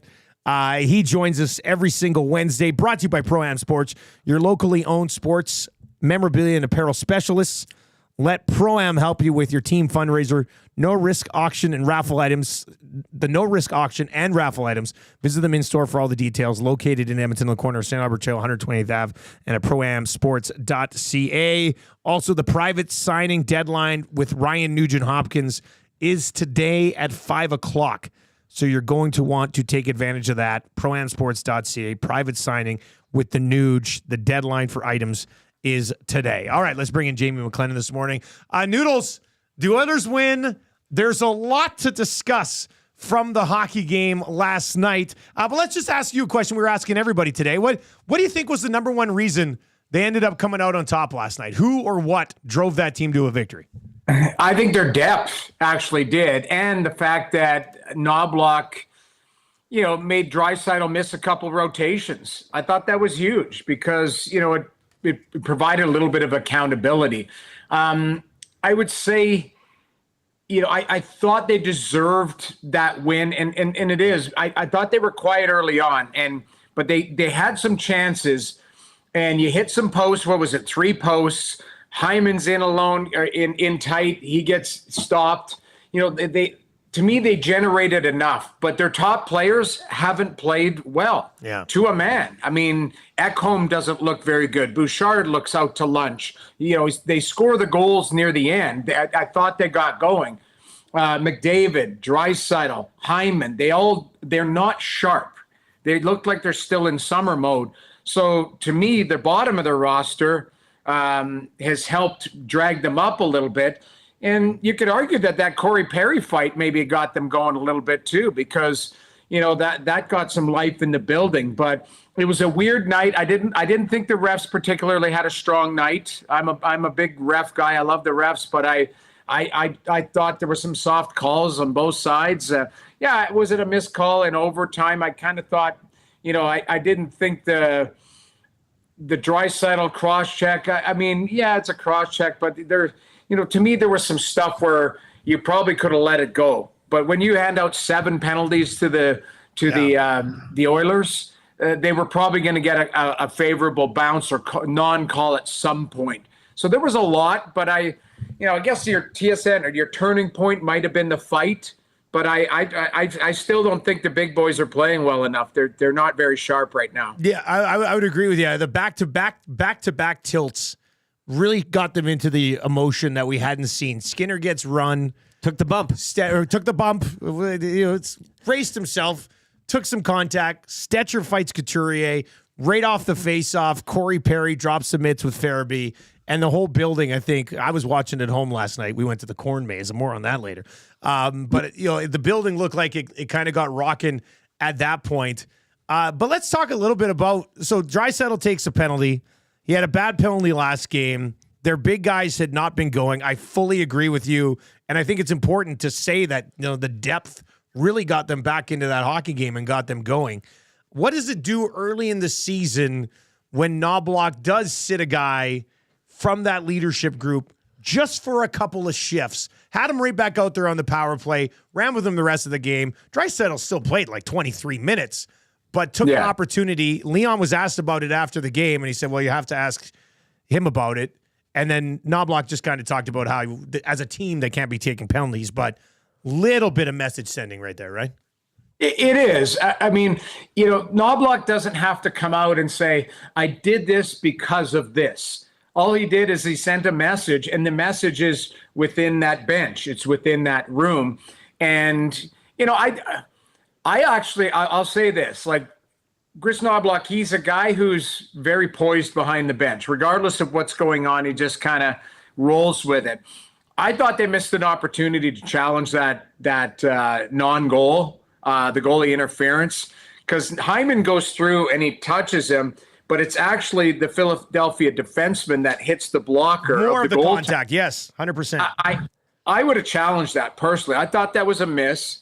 But, with what we've seen so far with the league, you have no idea what the hell's going on. So I'll just say this, like, sending messages, it can be done different ways. And to me, I like that from Noblock, because he didn't make a big deal about Draisaitl. He just said, hey, you know what? You can't be taking poor penalties. Message received. We all know what it was about. But it also, more importantly, Leon Draisaitl knows what it's all about. He knows he needs to be better in certain situations. I thought that was an undisciplined penalty by Zach Hyman, the elbow, too. That you could see the frustration in their game. It's not that they're not trying, because I thought Draisaitl's, there was a few shifts where he back-checked really hard, and he tried to be a difference maker. But, looking at McDavid, looking at Hyman, looking at Draisaitl, RNH is in second gear. I mean, he might as well be playing in a lawn chair right now. Like, he's got to get going too. So, when people say to me, are you worried about the Oilers? I say, no, I'm not, because if their big boys were playing well and they were losing, then I would say, now you've got a problem. But to a man, they're big boys, including Bouchard and Ekholm and Skinner. I thought Skinner made some big saves when he needed to, kind of locked it down. But, the message from Noblock, I think it goes through the dressing room. It's like, hey, guys, let's get going here. You are going to miss some shifts if you're not at the top of your game. Nules, we talk about messaging too from Noblock, and I know this city held its collective breath when Janmark was elevated to line 2 and Skinner was dropped to 3 last week. And we, oh my God, he was acquired in the offseason, and he should be competing for top 6, if not top 3 minutes here. Just under 12 last night. He's got points in 3 straight now, 3 shots, couple of hits. Had the assist last night. What are you kind of liking about his game, and what does he bring kind of to that third line as well, kind of going down, spending some time down there and adding some offensive push? I think it's all about settling in. I think people forget that, Jeff Skinner's life, he's really had, you go from Carolina to Buffalo and then now into Edmonton. Like, this is all new for him. And it's funny, I'll share a conversation I had with Warren Fogle the other day. I called the game on Monday, the LA-Ottawa game, and I got to see him afterwards. And I said to him, are you settling in? He goes, yeah, it takes time. He goes, there's a different system in LA than Edmonton. He goes, Edmonton was more puck possession. LA is chip and chase, So he said there's an adjustment to everything. So it's not just, hey, your family has to find out where West Edmonton Mall is and where to eat. It's everything, settling into the habits, the practice, what the team likes, and chemistry. So I think it's going to take these guys who are new a little bit of time to settle in. I like Skinner's game. People are talking about the Oilers being, they're older and slower. I think Skinner's a good skater. He's fine. If you're a good skater, you will be fine. Doesn't matter how old you are. To me, he's a guy who is going to see top 6 minutes, and I don't mind him moving around the lineup. I thought that was a beautiful pass yesterday. To me, he's usually a shoot first guy. But you could see him trying to use his line mates a little bit more and develop some chemistry. And I don't worry about a guy like Arvidsson. Arvidsson just plays. He knows exactly how to play. And if his sights were on a little bit, he probably would have a goal or two. He's been given some nice opportunities from Draisaitl, some good looks in the last couple games. But, I always try and tell people, and I know I'm getting long-winded here, but I just try and tell people when there's a new environment for guys, you not always do you just hit the ground running. Like, it's going to take some time for these guys to be comfortable in their own skin in a new environment. Noodles, the Michkov goal with the pushing of the pad while battling for the puck as a goaltender, What do you think of that one being allowed to stand? I hate it because, what you're supposed to do is it's called anchor yourself on the post. I did think Stu Skinner, being 6'4", 230, got pushed a little easy. Like, I thought his balance was off. So to me, he kind of opened the door for that to happen. And I think that's why they got the call against them. But to me, if Skinner was holding tight and you could just see him get like launched in, then you're like, okay, that's a push. But I almost felt like he felt the push and he kind of opened his leg to grab it with his hand. And by that time it was in the net. Yeah. So I could see where the argument was that allowed the goal is that I think he opened the door for it. I'm 100% goalie hugger. You guys know that. I want all these goals disallowed just for the sake of the goalie. But there are instances where I felt that goal for the Oilers where Hyman had slight contact with the glove, but it was more the defense. That was a goal for me. I would have challenged that. It's the same thing with the goal against Skinner. There is contact, but I thought he was pretty soft on the play to open the door for that for the pad to be pushed, if that makes sense. Speaking of goalies, Philip Gustafson scores last night. The first goaltender in Minnesota Wild history to do it, which surprised me because I always thought you buried one, right? One or two maybe in Minnesota, but not the case. So in this is dating myself, in 1997 or 8, maybe 90, yeah, I was in the minors playing for the Worcester Ice Cats. And I tried to score a goal. It was there was an empty net. It was a cross corner dump, and it came right back to the slot. And I grabbed it and I fired it, and I had good velocity on it.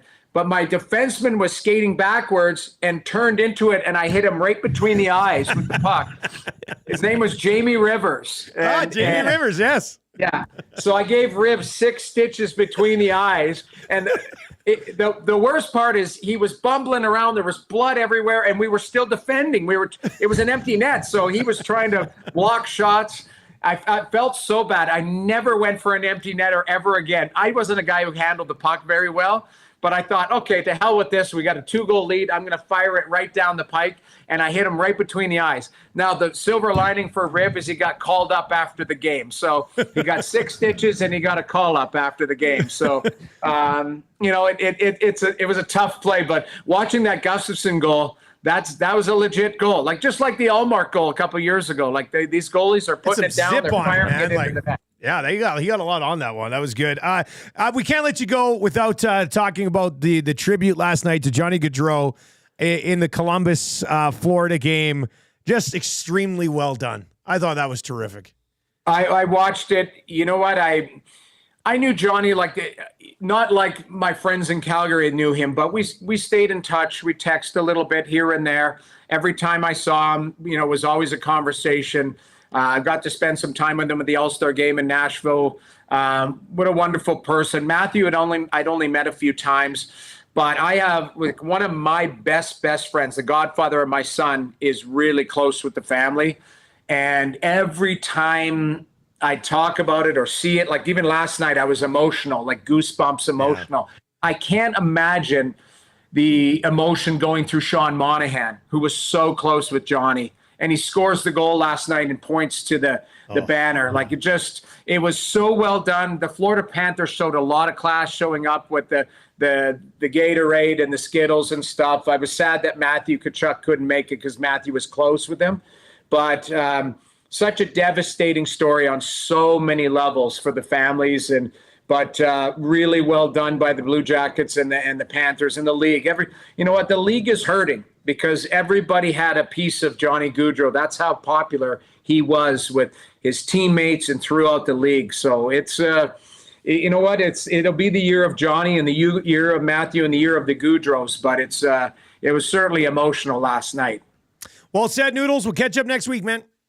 You bet. Thanks for having me, guys. There you go. That is Jamie Mclennan, brought to you by Pro-Am Sports, where I did mention a little bit earlier, but the deadline is today for the Ryan Nugent-Hopkins private signing. Whether you have you want to make an order or you've got a submission that you want to put in, you got a Nuge jersey, you got a Nuge photo you want to get signed, want to get a personal signing on it, Today is that deadline, 5 o'clock with our partners over at Pro-Am Sports.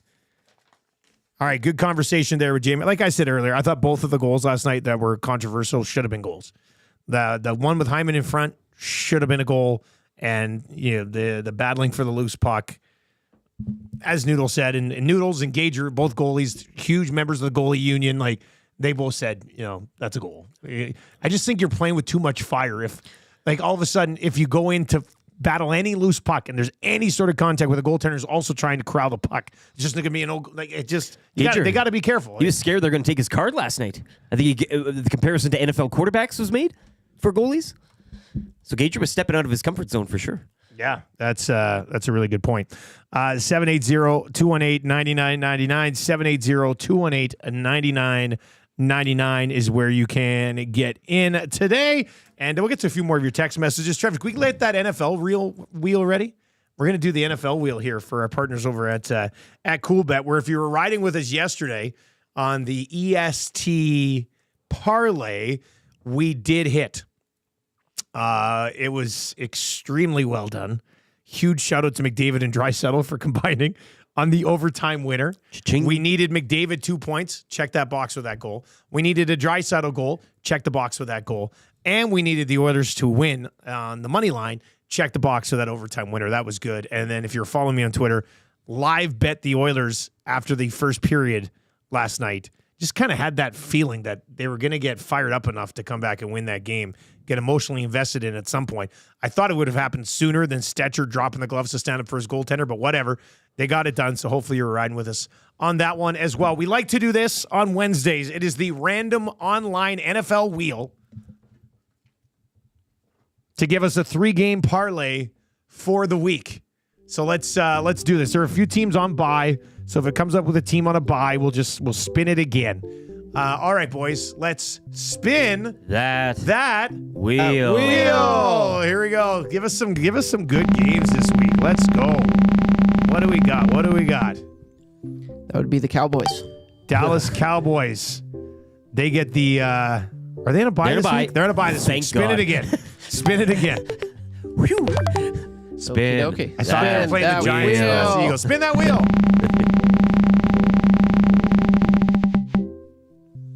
Okay. That would be the Redskins. Do you mean the Commanders? The Commanders. The wheel is old. We'll take that. Yes, it is. We love it. Commanders. The Panthers. Bounce back game. Oh, huge favorite. 435. But thank you. Thank you, wheel. Thank you to the wheel. All right, let's go. That's the biggest favorite of the week. Wheel. Spin the wheel. Spin that wheel. Here we go. The Jets. The Jets against the Steelers. You know what? Yeah. Don't hate it. Yeah, that's okay. Yeah. Don't hate it. All right, so we've got the Jets, we've got the Commanders, and we need one more. The wheel actually putting together a nice little parlay today. Trev, let's spin it one more time. Spin that wheel. Is that the Bengals? We got the Bengals. The Bengals also visiting Cleveland against Cleveland. Yeah. Wow. The wheel is just. The wheel appears to be on our side. The wheel is generous. The Bengals are in Cleveland to take on the Browns. Just traded away Amari Cooper. Didn't have a very good offense prior to that. Still have Deshaun Watson. The Jets, Devontae Adams in the house. They got to win a game there. Yep. And then the Commanders is minus 435 favorites. All right, so this will be boosted by our partners over at CoolBet, but let me just give you the pre-boost number. Pre-boost number is, let's see here, plus 205. So we'll get it boosted. Probably come in closer to 3-1 when it's all said and done. So I think the wheel hits this week. Mentioning the Cowboys after their tremendous home loss on Jerry Jones' birthday to your Lions, a little bit of humor mixed in with the wheel. The wheel is hilarious. The wheel's an entertainer. The wheel gives us the Dallas Cowboys to get started. Oh, wheel. Oh, wheel. If you haven't signed up for an account at CoolBet yet, please do. They'll give you a little deposit bonus when you sign up. CoolBet.com, use the code LOCKSHOP. You get a 100% deposit bonus on that. Just deposit up to $200. Trev, can you turn off the music? It's just like still coming through. Damn it, anyways. I wish I could. Yeah, actually, I don't mind it. Anyway, let's get to the EST flyaway to LA. This is real nice. It's a trip for two, December 26th to December 30th. We are going to give you a we are going to give you a chance to get in the mix here. Warriors, Clippers, Rams and Cardinals, and Edmonton versus either the Kings or the Ducks. Hotel, flights, accommodations. Maddie originally was like, what about instead of flights, we put them on a bus? It's like, ooh, that's going to be tough. It's going to be tough. So we're going to fly you Cab chits. down to Los Angeles. It's all presented to you by the 780 homegrown local shop right here in Edmonton. If you're proud of your city, I don't know if anybody's as proud of the city as much as Adore is over at 780. But if you are proud of your city, they've got all of the in-house clothing brands with 780 tag. They're all unique and celebrate things that are from our city. They work close to 100 local vendors across the 780 area code to promote and get their brands off the ground in store. Check them out online, 780.com, SEVEN 80. That's the word 7, then the number 80.com. And they also have 5 locations. What do they call it? Brick and mortar? 5 brick and mortar locations. Well, yeah. I think so. Yeah, located inside a larger brick and mortar. Yeah. Southgate, Londonderry, Kingsway, St. Albert Mall, and the Outlet Mall out by the airport. If you're looking for some good ginch, they got you covered. The Berta Beef underwear brand that they've got there is terrific. And then they're loyal to the oil brand is, if you're a fan of the local club, you're going to love the loyal to the soil brand. All right, let's give you your keyword today. You have about 5 minutes. Text this in. Paris Jewelers inbox, 780-218-9999. Macramalla coming up around 7:45 today. We got free advice on the way as well. Your keyword today is Nakua, as in Puka Nakua, as in the injury to Nakua has probably sewered your fantasy team because you took him late in the first round, early second at worst. N-A-C-U-A, Nakua. Text Nakua right now, N-A-C-U-A. Text Nakua to 780-218-9999. We'll give you about 5 minutes to get in, and best of luck. Trev will draw somebody randomly after 5 minutes. One more time, your keyword for the EST Flyaway to LA, presented to you by 780 Nakua, N-A-C-U-A. And a huge shout out to Adore and the 780 for hopping on board and presenting the EST Flyaway to Los Angeles. It's going to be an amazing trip. Cannot wait to give that to somebody. Cannot wait to talk to a qualifier today. Damon Bunting coming up on the other side here. Free advice for Damon Bunting, local slumlord extraordinaire. What do you need help with? You can text us. Probably save the text till we come back just because the inbox is just going to be so busy right now with the giveaway. And then at 7:45 today, EST legal analyst and a blank, Eric Macramalla, will pop by. We'll talk Ohtani versus Yankees or Subway Series. He's a baseball nerd. What does he want to see? We'll get into that with Macramalla coming up here in about 15 minutes as well. Let's get to a sports update right now for the great staff at Park Mazda, your dealer for life. Lieutenant Eric with the latest in the world of sports. The Edmonton Oilers picking up win number 1 of the season. 4-3 over the Flyers in overtime. Leon Draisaitl with the winner. The Oil will hit the road for a pair starting tomorrow night in Nashville, wrapping up Saturday afternoon in Dallas. Elsewhere last night, the Preds falling at home 7-3 to the Kraken as Seattle would score 4 in the third. Flames are now 4-0. They defeat Chicago 3-1. Capitals double up Vegas 4-2. Canucks remain winless. They fall on the road in Tampa 4-1 to the Lightning. And the Stars, they top the Sharks 3-2 in a shootout. Game 3 of the NLCS goes tonight from Citi Field when the Mets host the Dodgers. That series even at 1. Last night it was the Yankees doubling up Cleveland 6-3 to take a 2-0 lead in the ALCS. AJHL action tonight. Camrose Kodiaks host Lloyd while Fort McMurray visit Bonnyville. Last night in the BCHL, Spruce Grove Saints fung to Coquitlam 3-2 in overtime, while Troy Stetcher's Penticton V's with a 6-2 victory over the Okotoks Oilers. Brooks will look to improve to 8-0 this evening when they host the West Kelowna Warriors. Sports update brought to you by the great staff at Park Mazda and dealer principal Mitch Lewicki, where he drew up the plans for the Intuit Dome. Hi there. If you're like me, you like to picture yourself in luxury even though there's absolutely no way you could afford it. And if you can, well, even better. Thankfully, I picture myself in something that is luxury but still absolutely affordable, like the all-new Mazda CX-90 from Park Mazda. With the new luxury features like facial recognition settings and quilted detail Napa leather seating, I can pretend to be comfortable with all of my proper settings activated without even touching a button, thanks to Mitch Lewicki and the great staff at Park Mazda. I like to picture Mitch Lewicki with like a giant eagle's wings and singing lead vocals for Lynyrd Skynyrd with like an angel band. And I'm in the crowd hammered drunk. Park Mazda, your dealer for life in Sherwood Park off Y Road, parkmazda.ca. I can remember back being an 11-year-old kid, about 75 pounds on the basketball court against the neighborhood bully, kicking his behind left, right, and center. I call you when I need you, my heart's on fire.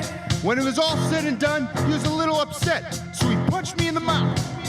You come to me, wild and wild. My uncles were over on the side, observing, talking amongst themselves, adult things. When you come to me, give me a... When he punched me in my mouth, I decided I'm running to my uncle. You know what he did? He pushed me back to him. I went back and he punched me in my mouth again. I ran to my uncle, looking for protection. Needed Big Brother to protect me. He pushed me back again. And you know what I did? I faced him in the eyes and I said, my uncle's not going to help me. And I punched him in the face. Then I looked him in the eye and I said, then what? Now what? Now what? Now what are you going to do? You're simply the best. Better than all the rest. Better than anyone. Anyone I ever met. Stuck on your heart. Hang on every word you say. Tell us about maybe I would rather be dead.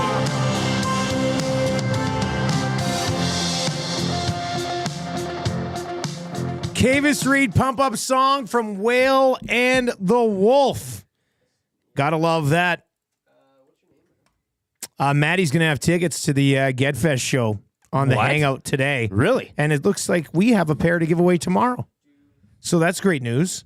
They're playing GetFest October 19th. That's this weekend. This Saturday. This Saturday Midway night. Music Hall. Go see the boys in person. Yep.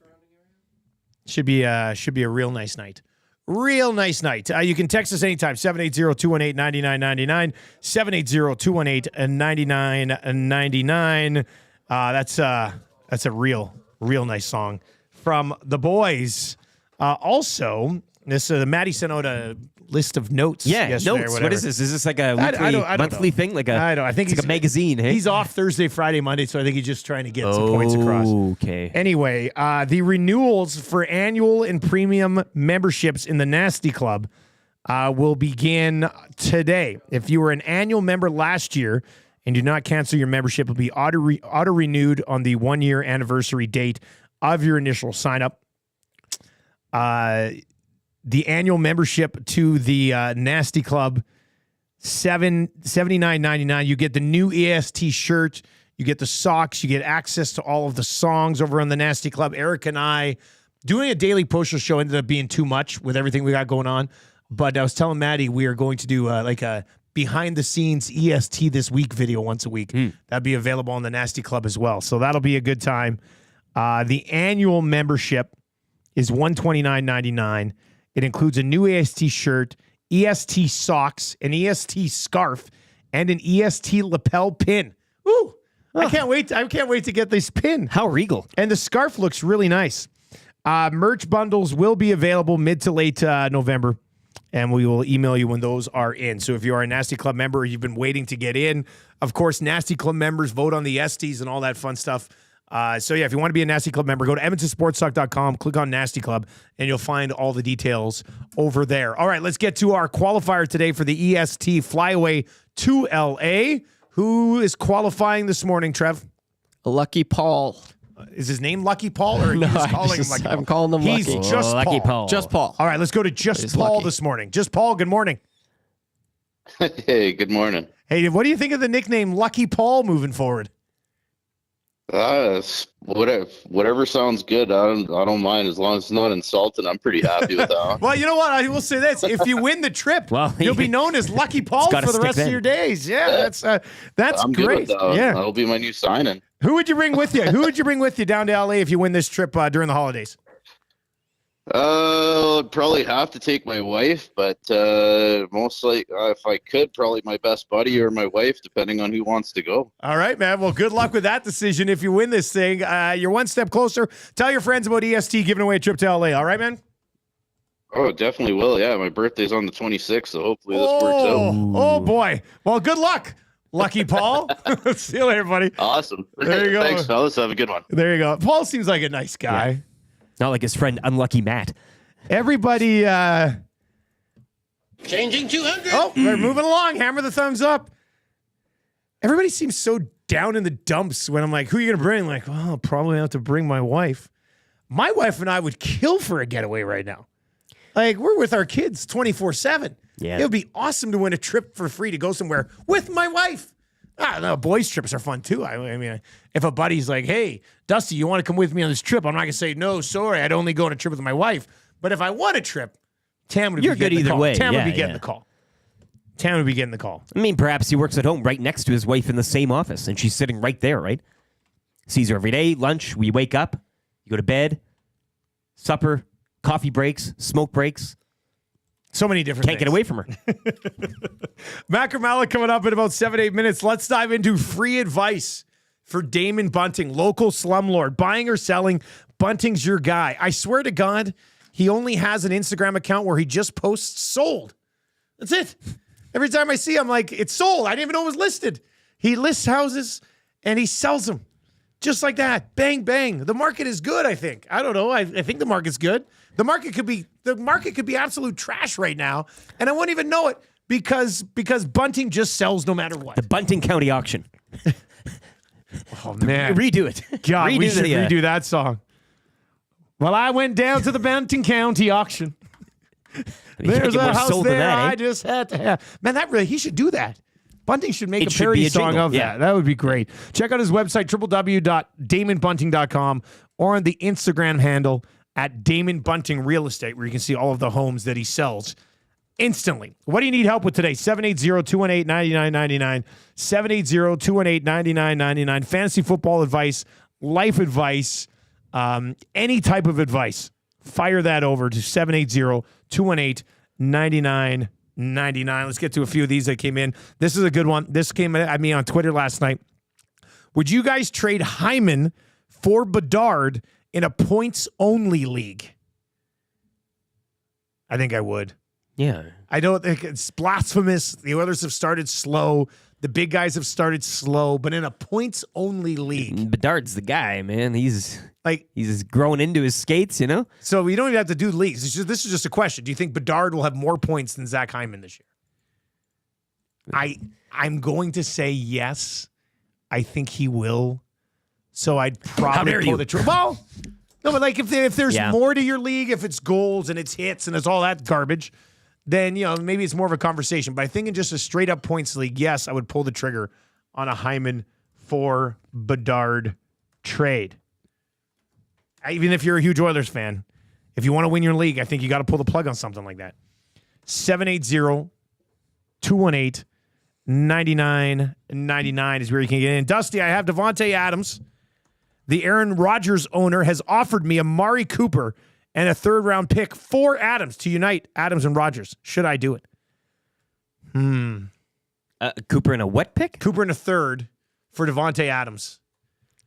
You want to up that pick? Up the pick. Up the pick? Up the pick. Counter with Cooper in a second. Because you can always come back with, the relationship. Exactly. Like, that's always the good. Well, it's the relationship. You want to get your guy here. Sky's the limit with that relationship. Now, if you look at mouths to feed in an offense, Devontae Adams will be competing with Garrett Wilson. Yes. And as much as you want to imagine that Alan Lazard is no longer a thing, Alan Lazard will still be a thing because he too has a great connection with Aaron Rodgers. In Buffalo, I mean, is Amari Cooper not going to be heavily targeted in that offense? Nothing against Mac Hollins and Keon Coleman, who should have a bright future, or Khalil Shakir, or either of their tight ends. But I just feel like Amari Cooper's going to get some run in Buffalo. Yeah, it's what they've been kind of like reaching out for, and if it clicks, who knows? I mean, stranger things happen, but that's what they've been looking for. They've been looking for a guy like him. Again, up the pick. Use the relationship as the kicker there, but I didn't see.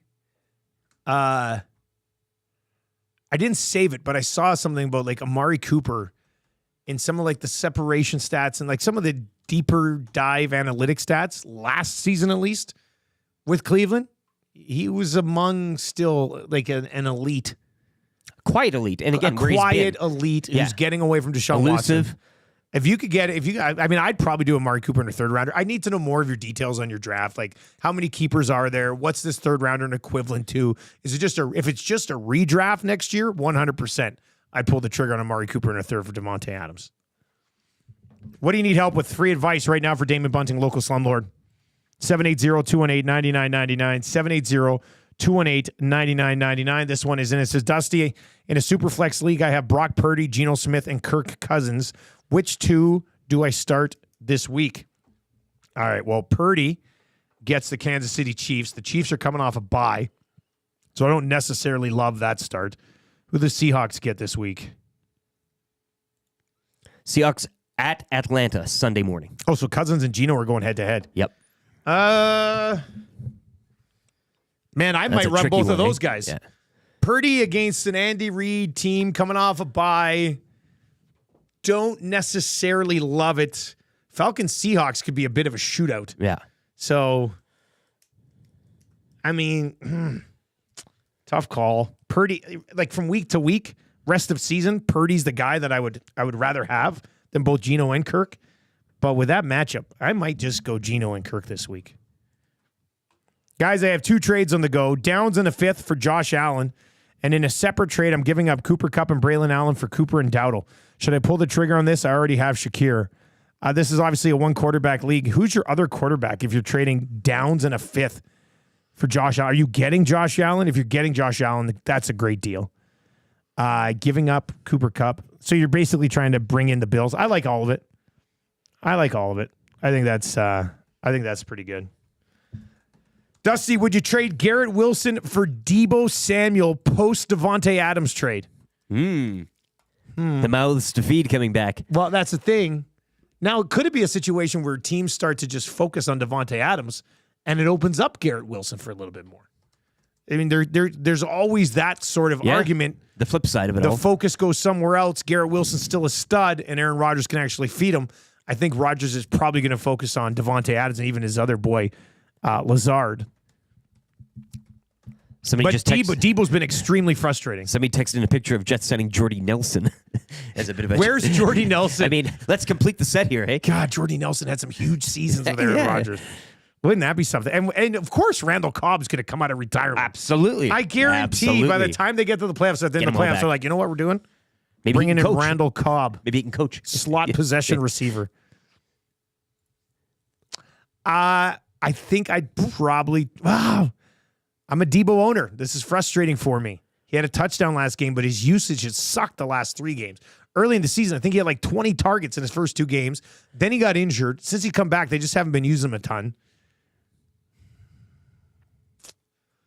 I think I might still lean Deebo just a little bit, but that's a pretty fair trade, I think. Labamba guy asks, have a chance to flip Garrett Wilson and Dak for Amon-Ra, St. Brown, and Mahomes. Already have Stroud and Fields. Do it immediately. I mean, yeah, is this a joke? Do it. Do it right now. And that's not even like a Mahomes play. Mahomes has been very meh. Yeah, but fantasy this year, but so is Dak. And Amon-Ra St. Brown is up here, and Garrett Wilson's right here. So, yes, the quarterbacks, that's a saw for me. Dak and Patrick Mahomes have both been very middling from a fantasy expectations perspective this year.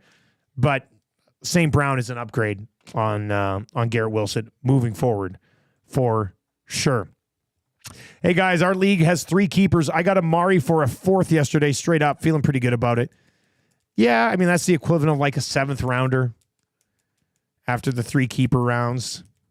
So, yeah, I think that's probably a fair trade. I don't know if I'd feel great about it, but I feel okay about it if that was me.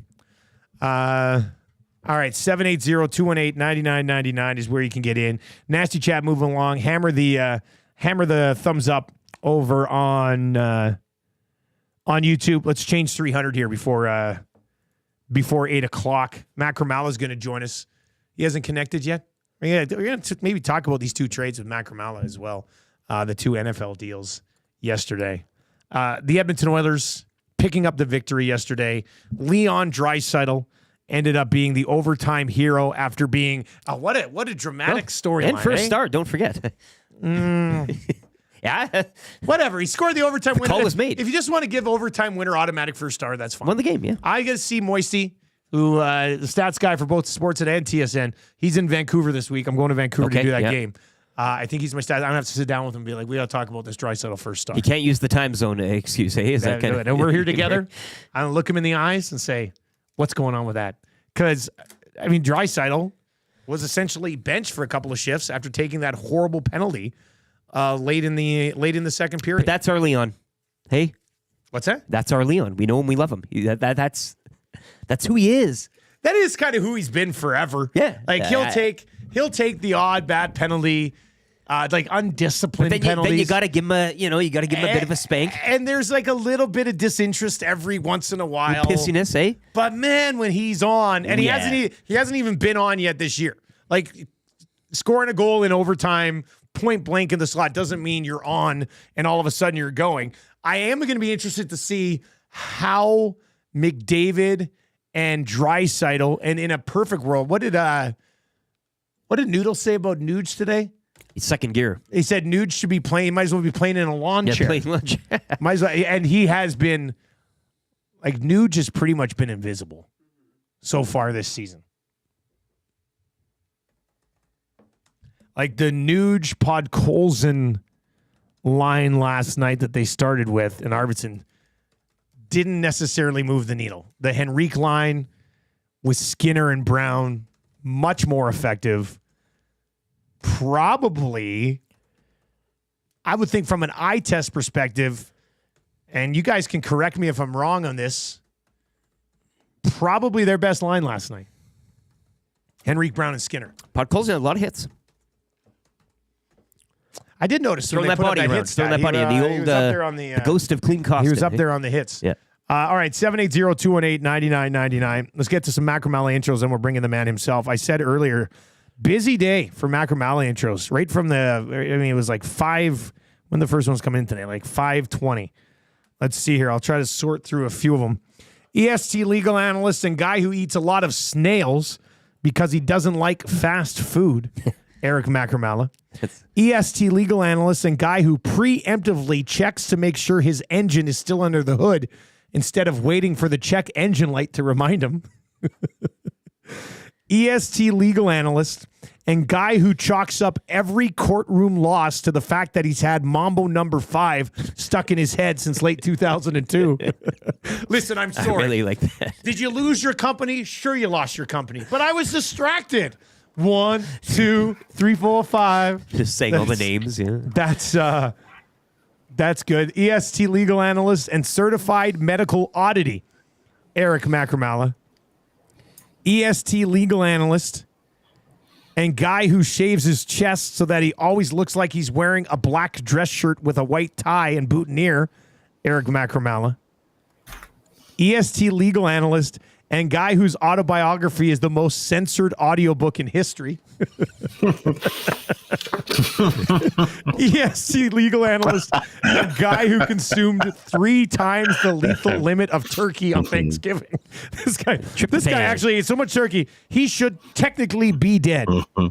EST legal analyst, a guy who was amazed last week when he learned that boys can pee standing up. EST legal analyst, a guy who likes to pretend his full beard is really just his mustache hiding in plain sight. People brought it today. EST. I don't even know who said this one in. EST legal analyst, a guy who always wears his skates when going to watch a hockey game, just in case. Yeah. All right, let's bring in Eric Macramalla for the Great Stafford Park Mazda. Macramalla, this is an elite day for intros. Wow. Wow. I mean, elite, not in the way that one of the dads on my eldest son Daniel's hockey team, they're 10 years old, texted and said my son should be playing more because he's quote elite.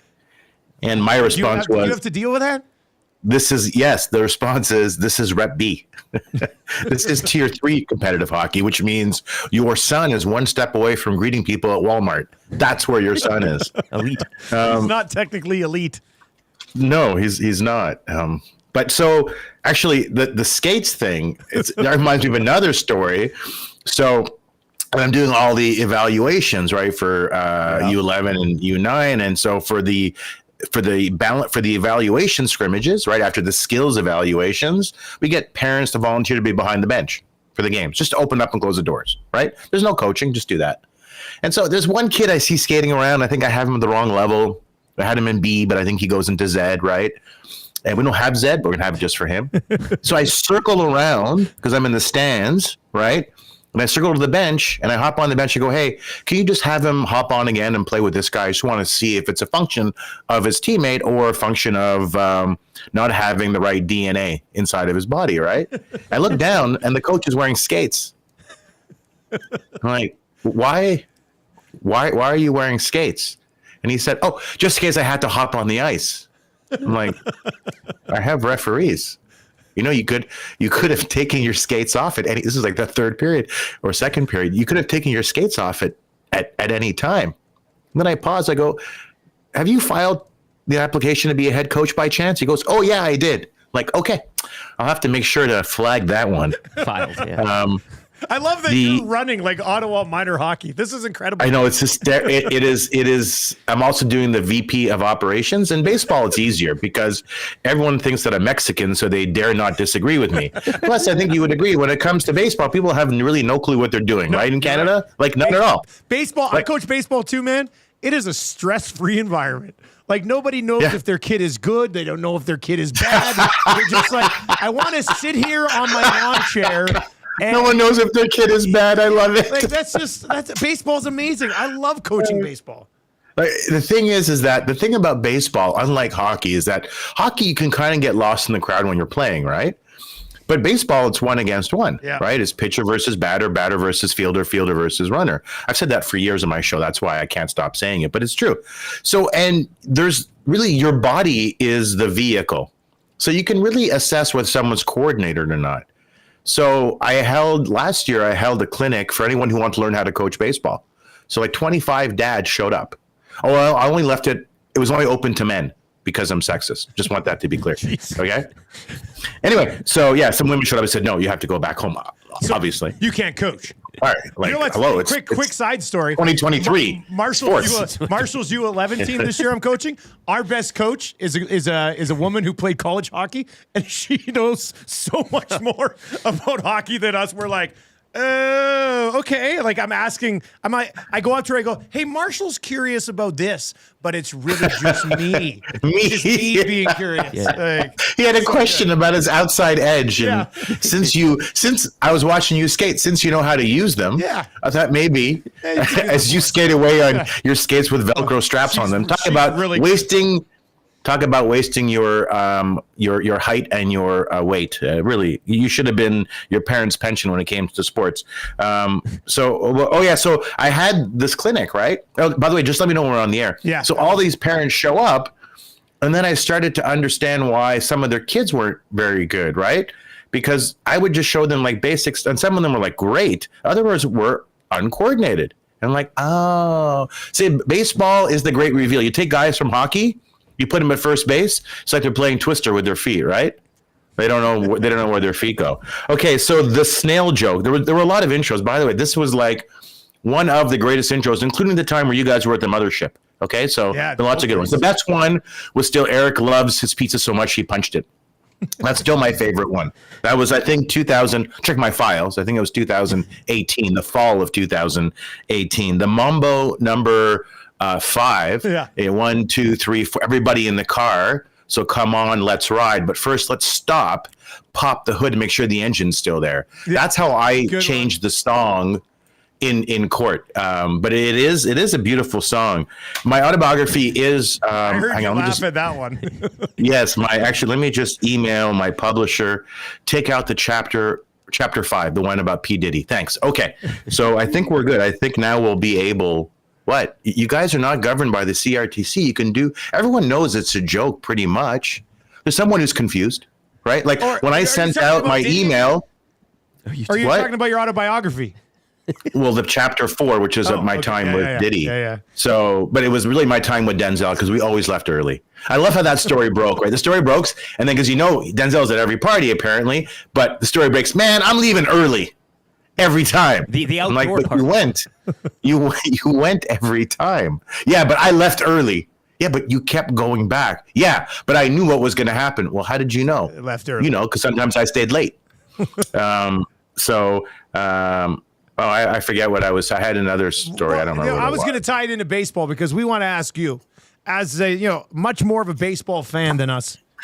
I think that's a fair take. I don't know. I don't know. Michael Bolton likes his baseball. How can we be lovers if we can't be ball players? How can we be lovers if we can't be ball players? Would you rather? He dated Ashley Judd, eh? Did you know that? Sorry, I know you're trying to talk. Bolton? Oh. Yeah, they dated once. Yeah. I had no idea about She broke up with him because his hair was better. But now he's bald, so. I don't have a list of people Michael Bolton dated, but I guess I should. Check the files. Well, it's Michael Bolton. Hello? Remember he was on Dancing with the Stars? Yeah. Do you want to see Subway Series or Ohtani in this phenomenal season against Judge and the Yankees?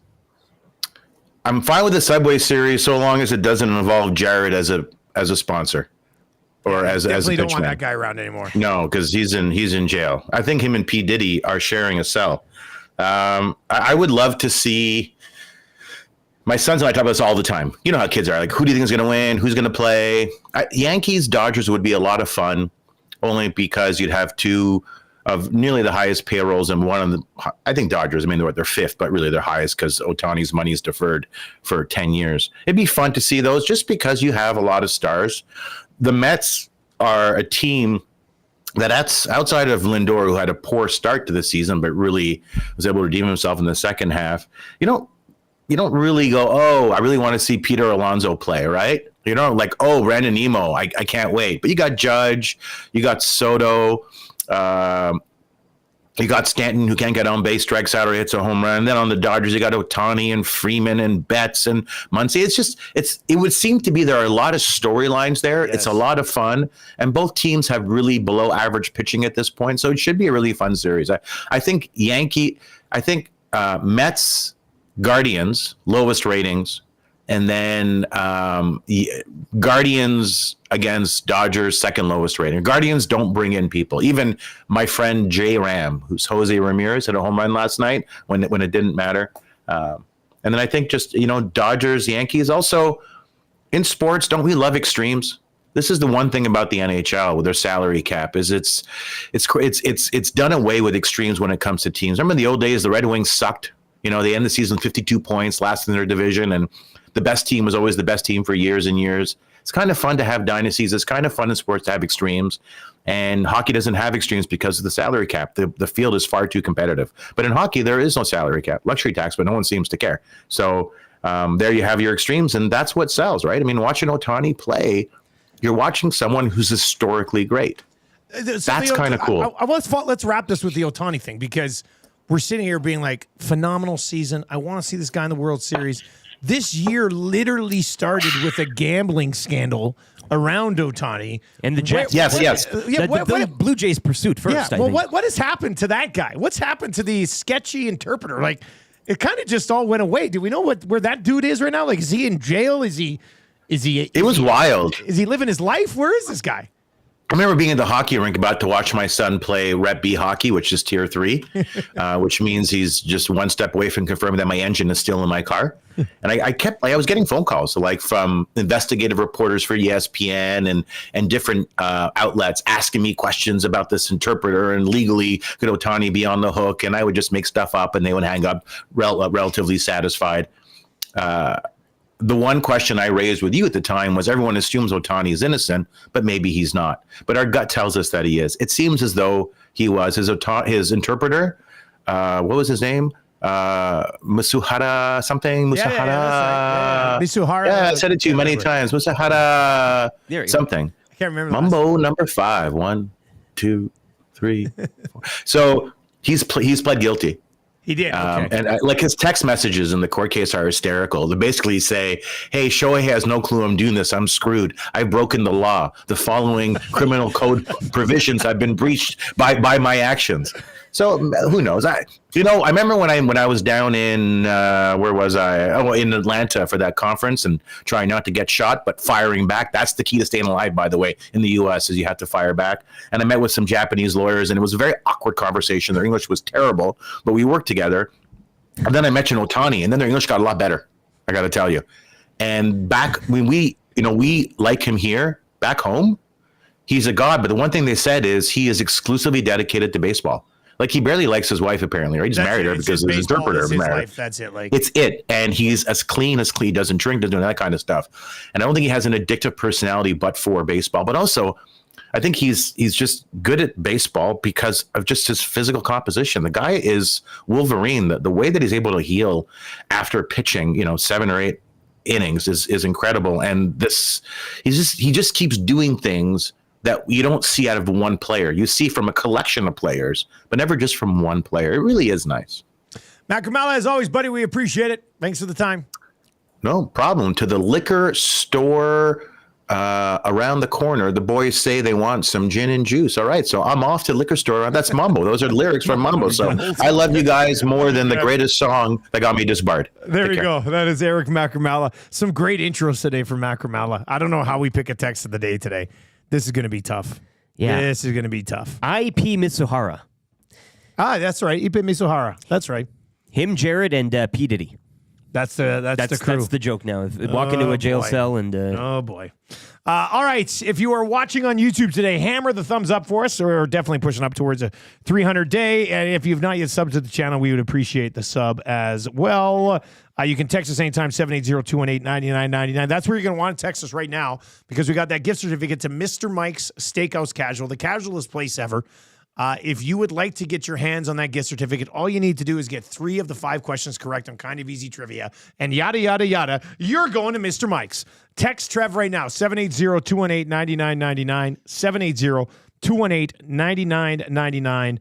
Fire Trev a text. Let us know you want to play, and one of you will have a crack at that here on the Nielson Show today, presented to you by South Fort Chevrolet. Coming up in a busy hour, number 3, Kind of Easy Trivia, 3 questions too many. That hurts for the heavy hitters of injury law, Trent and the crew over at James H. Brown. Dave Naylor's going to be by just after 8:30.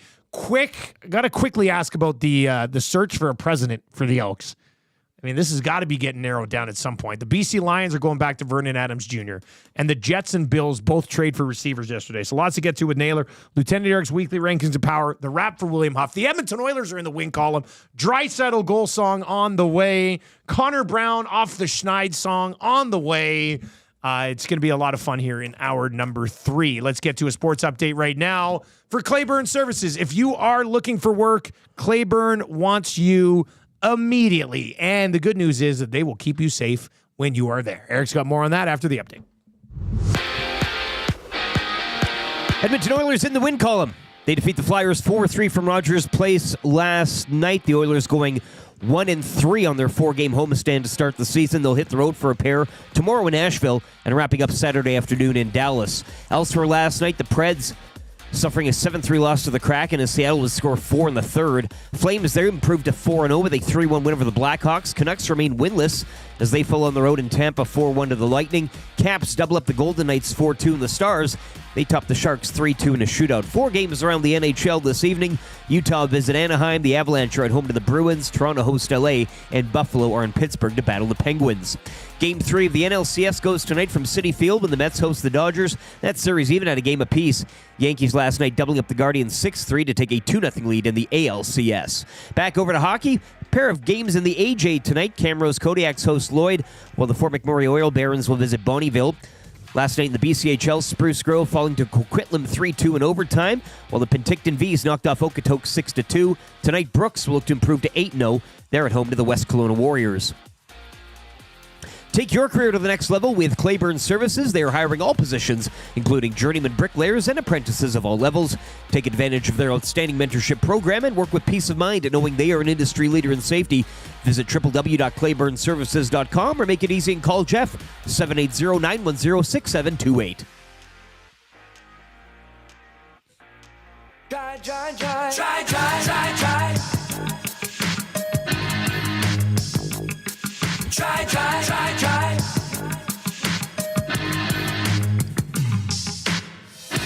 Leon scored a goal tonight. Watching him play is quite a sight. You know this song is tight. Oilers fans, come on. You loved him endlessly since he was drafted number 3. He's a center with a size that was born in Cologne. Try to stop him, you can't do much more. That ain't no lie. You just wanna see him shoot and score. It was try, try, try, try, try. Gonna make a fool out of you.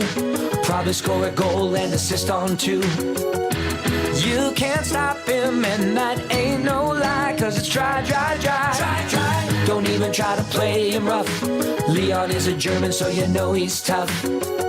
His hands are crazy and Aikens loves his eyes. Yeah, it's try, try, try, try, try. Gonna make a fool out of you. Probably score a goal and assist on 2. You can't stop him, and that ain't no lie. Cause it's try, try, try, try, try. Don't even try to play him rough. Leon is a German, so you know he's tough. His hands are crazy and Aikens loves his eyes. Yeah, it's try, try, try, try, try. 8:07 on the Nielson Show as you kick off another day right here on Edmonton Sports Talk. If you're watching over on YouTube today, like and sub to the channel. We would absolutely love that. And if you're listening on TuneIn or iHeart or at edmontonsportstalk.com or on the podcast later in the day, in the future. Yeah. Hello. To the recap. Hello. How is it there this Hello. afternoon? Is it raining? Ooh. Tell your friends about EST. Just send them a link. Tell them we're giving away a trip to Los Angeles for 2. And it's crystal clear 24/7. Send that link to your buddies, and they too will like the show. Hit up the corn maze yesterday. Yeah. Yeah. And no, so it what was your? Did you time yourself? Did you have some sort of a time to beat? Didn't or? time ourselves, but we did it for the first time as a family. Because the last time we went, we didn't go last year. It's a bit of a running joke around the family, but we didn't go last year because Elizabeth broke her arm at school that day. Yeah. So we told her leading up to it, I said, hey, don't break your arm this year or else we can't go to the corn maze. I don't know if she was like, Dad, or she was kind of thought it was funny. But anyway, and then the year before that, we couldn't find our way out. I took my family back to the beginning, then I went back in. Yeah. But this year we did it. We finished the corn maze as a family. It was outstanding. Very proud of the whole group. And it was a perfect day to go. It was a Tuesday. It was super quiet. Like the kids had the big bouncy thing to like themselves. There was we bumped into 2 different people in the corn maze. That's it. Just a real relaxed corn maze trip. So it wasn't like an escape room where you needed the whole family. No, like no, one it person was was good. figuring this out and like, oh yeah, leaving like. No, it was perfect. Yeah. It was really fun. Stroll through the maze. They have this ring game out there where you stand, you hold, and then you drop the ring, and it has to hook around the hook. So the one side, I got it in like 6 tries. It was like boom, boom, boom, boom.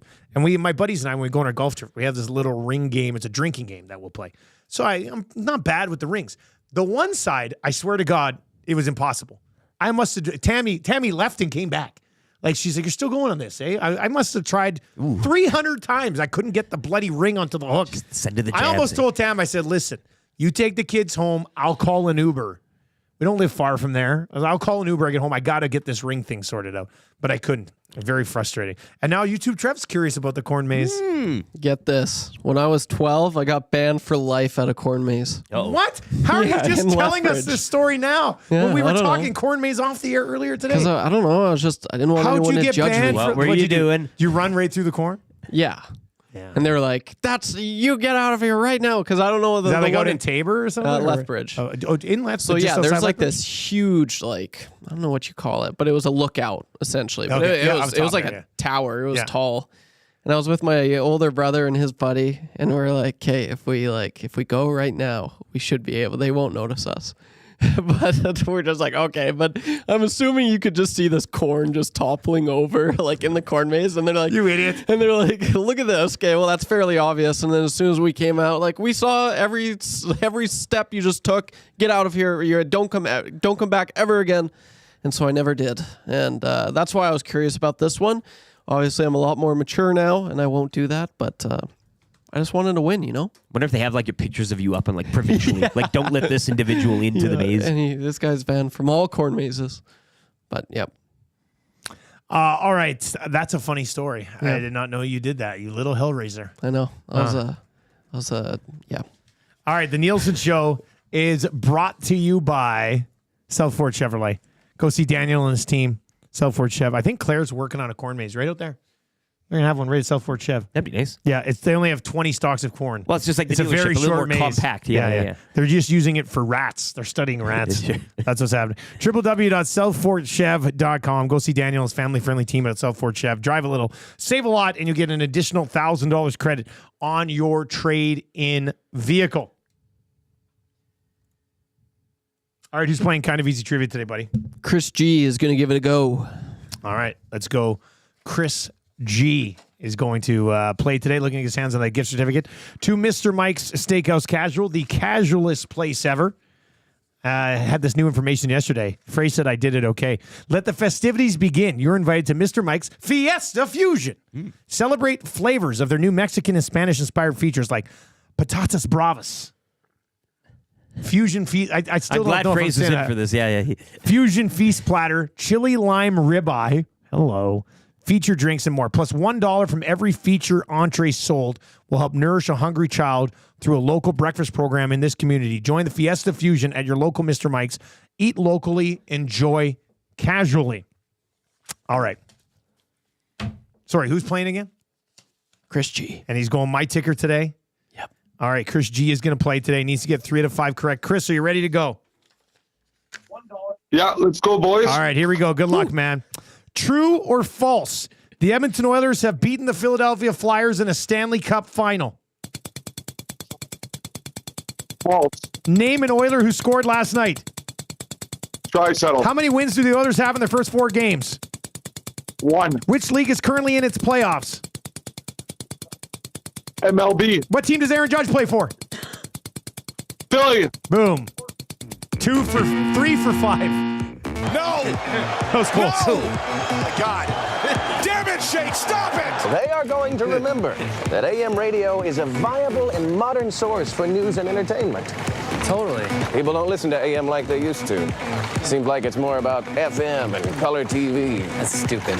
It sure is, Kevin. I'm stoked. You stoked? I'm stoked. Just I'm so stoked. You cannot come to my house. No, not today. You cannot come to my house. No, not today.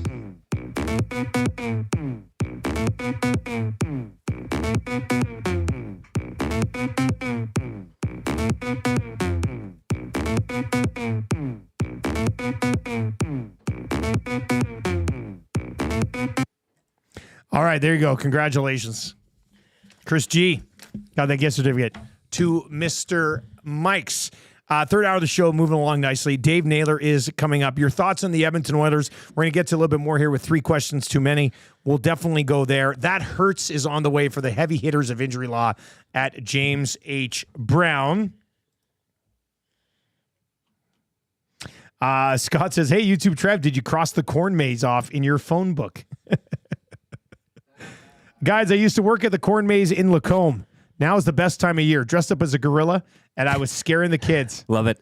That's nothing beats a good gorilla costume. I'll say that.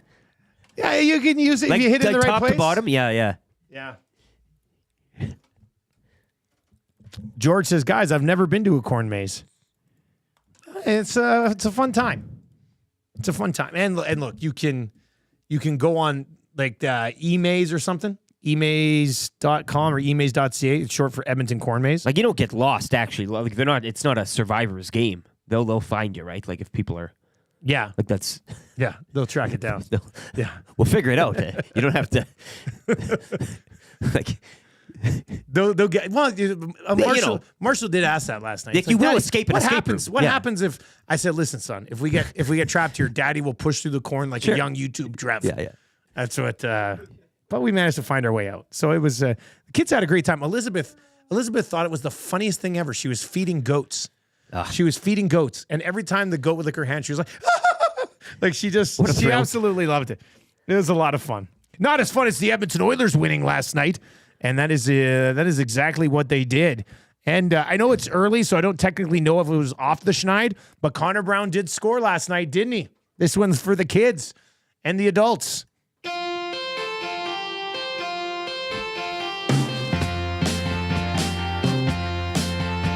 I think we're gonna be glad.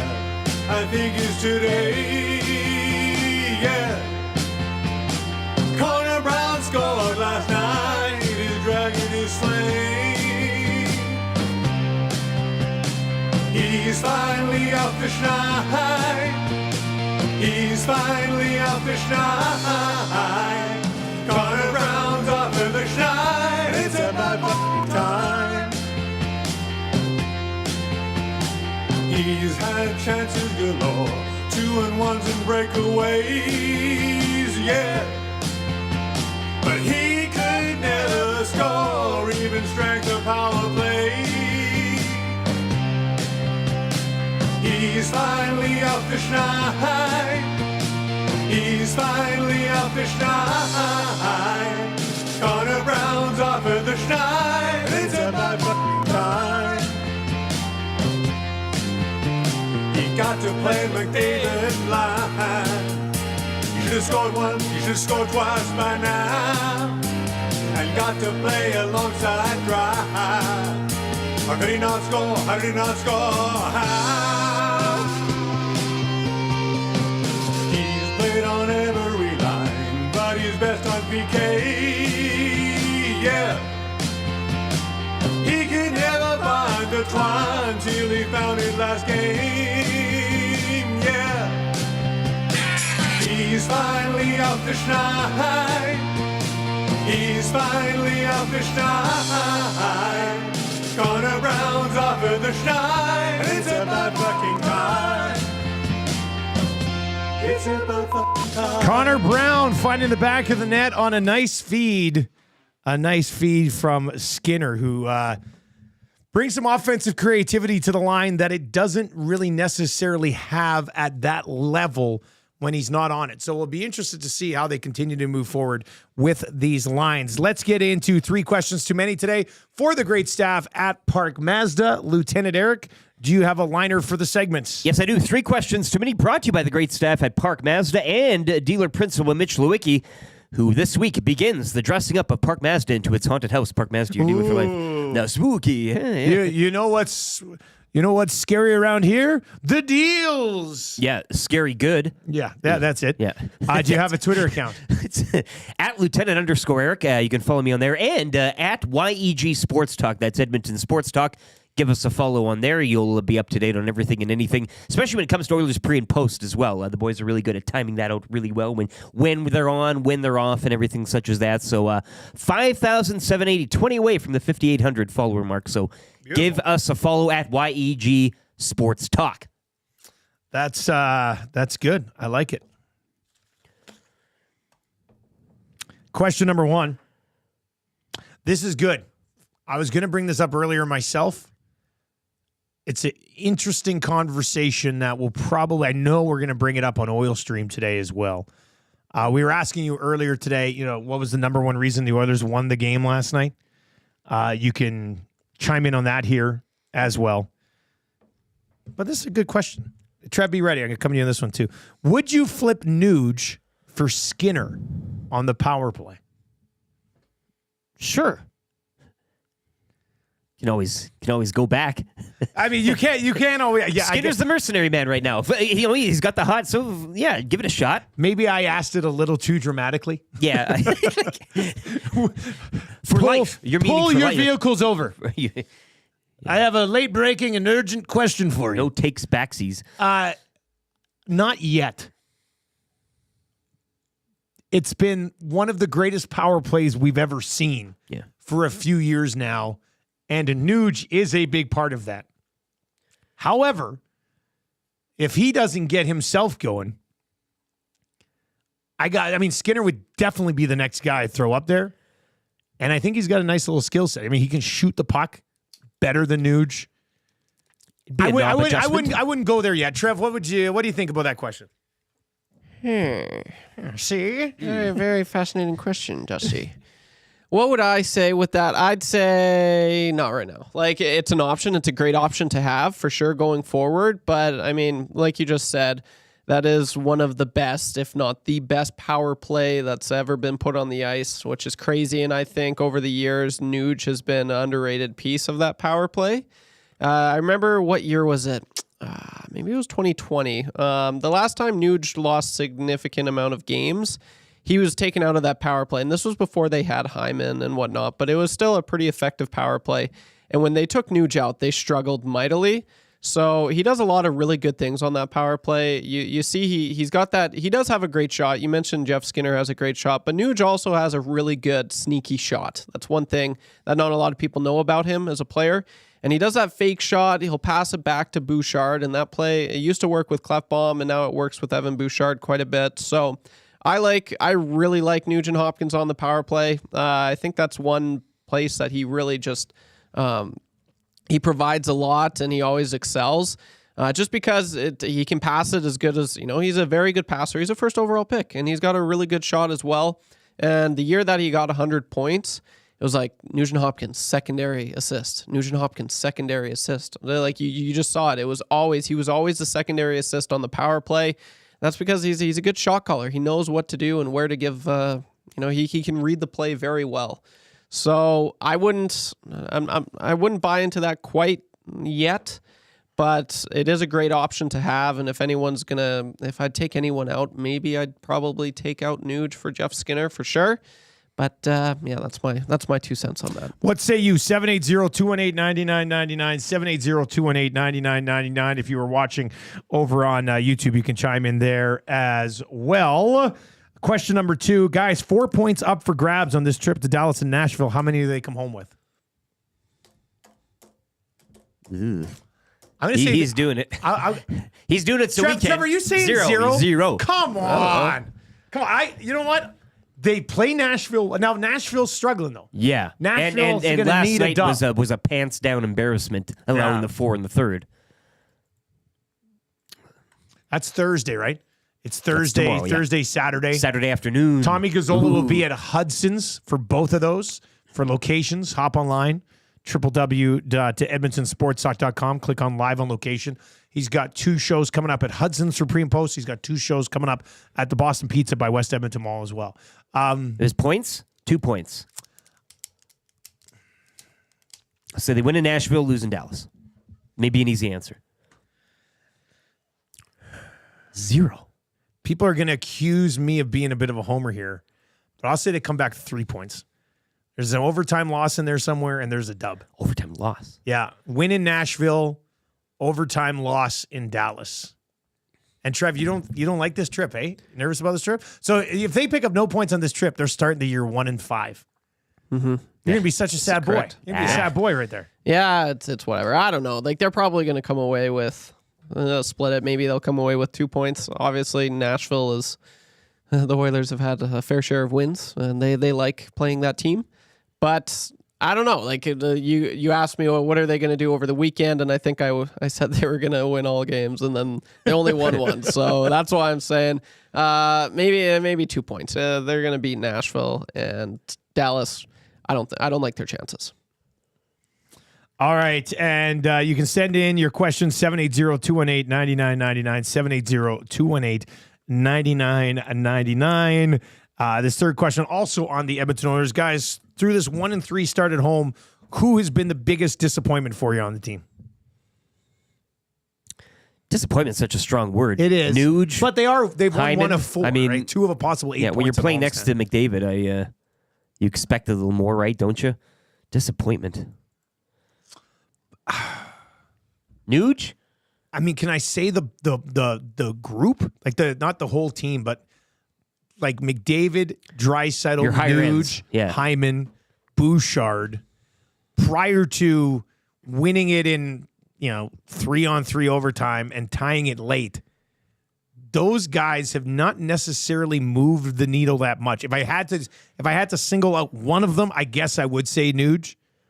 But I mean the whole group of elites, even last night, prior to them finishing the deal, it was Stetcher and Perry who got in the fights. It was the Henrique, Skinner, Brown line that really sort of pushed them back into that hockey game. So the entire top-end core has been somewhat disappointing, but I'll say Nuge if I have to. Trev, we're going to answer this one. I kind of got a bad answer. I'm saying Nuge too. I would have said Adam Henrique if it wasn't for his goal last night, and by far his best game of the season so far last game. Because I meant to bring it up on the morning show. Like I didn't hear anything from Henrique in the first 3 games there. So if he wouldn't have scored that goal, I probably would have said Henrique. But he had a few good looks yesterday. So I think I'd have to go with Nuge as well. He needs to be better, and I don't know. He's shown at times he can be a pretty good centerman, but. He wasn't noticeable at all last night on his own. He wasn't, no. It was not a good look. Zulu says Hyman for me. Corey with a K says Bouchard has been driving me crazy so far this season, and I think that goes in your group of. That's a good. Bouchard almost looks glassy-eyed. Yeah. Down the ice, you see him. Like somebody said the age is getting to him. Yeah, that's what it is. Right. All right, that's 3 questions too many for the great staff at Park Mazda. Let's get into That Hurts right now for the heavy hitters of injury law. Trent and his team over at James H. Brown. If you've been in an accident, look no further. Visit their website, www.jameshbrown.com. I would think Trent's probably popping up on the Reed Wilkins show at some point here in the near future. They do have that giveaway right now over on their Facebook page.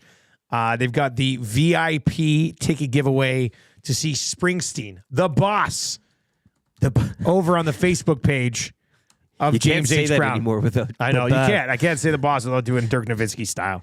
JamesHBrown.com. If you've been injured in an accident, you know they will take care of you. Or if you just like winning awesome stuff, go check out their Facebook page because they've got amazing draws happening, VIP experiences happening all the time. Here's where we have to go for That Hurts. A Boosh bomb right to the midsection. That is Hans Mollman taking the football in the nuts. That looked like it hurt. That hurts. Exclamation point, Straight exclamation point. to the pills. Exclamation point. Like, you get your balls tapped just a little bit. Sometimes and you're that's still like, oh, that's just not good. the grazing. Can you imagine? I know you have a cup on. I get it. But can you imagine standing there and letting Bouchard fire a 100-mile-per-hour slap shot at your nuts? I can't imagine anything that would hurt worse than that. But Hyman, being the guy he is, gets up off the ice and goes straight to the room. Then he returns. Tough nut. Ouch. That hurts. You just knew it was the family jewels too. Oh, you could tell right away. You could tell. Like the way he was running. You just know. I think every girl watching that game was like, oh, like what happened? And then every guy knew. Every guy was like, oh, yeah, I know what that was. I mean, I also think lots of girls know about how if you get hit in the balls, it hurts. Yes. So they probably too would have been like, oh, that sucks for that guy. But they just didn't. Us guys were like, oh, maybe they thought it was the ankle though, or something like that. That's the price you pay to go to the net. But damn, I almost rather take one off the face. No. I mean, I've never taken. You can then show off and showcase. Like, you get hit in the face, you miss a few teeth. You get the hockey look. But getting it there's no reward or anything. You get there, it hurts, and then you have to go off. And there's no like boasting about it openly. You don't think he's walking around in the room being like, "Hey, check out how big my left nut is swollen right? up." Like you can't brag about that injury. It's not even something you can show off. That's fair. Haven't seen that since I remember Matty Hendricks took one. Yes. From, cracked his cup. Clef bomb. Cracked the cup. Hey, there it is. Hey. The Oilers they had too much Bruce Banner, not enough Hulk. Gager, you did it, buddy. You're the reason Stetcher fought. I love it. Why is Gager here? So he must. I love it. Are you on the hangout? No. You're just here this early. Presentation. You got meetings. Yeah. He's got a meeting to prepare Fire for. up the projector. Good job last night, Gage. Very good. How did Very you not good, tell any of us you were on Sportsnet yesterday? He's a humble guy. Gager's a humble guy. I turned on the TV. I was full-blown Leonardo DiCaprio meme. That's a guy from EST Afternoons. It was a great job last Meat night. and potatoes stuck with me. You can Gator. tell me all your Stoff stories after. There's always good ones. There's always good ones. So that's what hurts. Taking a shot like that right in the nuts. That I like when we have that hurts that actually is something to do with pain. That hurts. And I'm sure he'll be okay. Return to the game because he plays hockey. And he's a tough guy. Tough sport. Get out the frozen peas. If you've been injured in an accident, go to jameshbrown.com. And if you want to win one of their VIP ticket packages, hop on Facebook, follow their Facebook page. They got VIP stuff going on all the time over there with Trent and his crew at James H. Brown. Still haven't got to the bottom of how many suit jackets that guy owns. But if that's the last thing I do in this city, I'm going to figure out what that number is. Great commercials. The good commercials and the A buses good, are everywhere strong right now. testimonial. Yeah. All right, we got Dave Naylor coming up just after 8:30. Lieutenant Eric's weekly rankings of power still to come. The wrap for Bruce and the Dream Team over at William Huff. Lots to still get to in the final 28 minutes of the show. Hangout coming up today at 9 o'clock. We'll have the Lock Shop at 11 o'clock. Oil Stream today from 12 until 1. EST afternoons from 1 until 3. A chance to get in the mix for the EST Flyaway on EST Afternoons with Hernan Salas and Joaquin Gage. And then, of course, the Reed Wilkins Show from 3 to 6 today. I missed seeing Reed and Jay around the office yesterday because they were on location at Sit and Sleep. I didn't get to see that. Every time they're there, I know Tammy's going to trick me one day, like taking a dog to the vet. And I'm going to, where are we going? Where are we going? She's going to be like, we're going to Sit and Sleep. Jay and Reed are here today, and we're going in to buy a king-size bed because she's sick and tired of sleeping next to me in a queen bed. Still on that. Oh, yeah. We've been on this for years. She's wanted a king-size bed. But I refuse to do it because I like to be close to my wife when I sleep. Not on the other side of a king-size bed. What is this? That being said, I'm not going to have an option at some point. And when we do get her king-size bed, it's going to be at Sit and Sleep. 100%. Let's get to a sports update.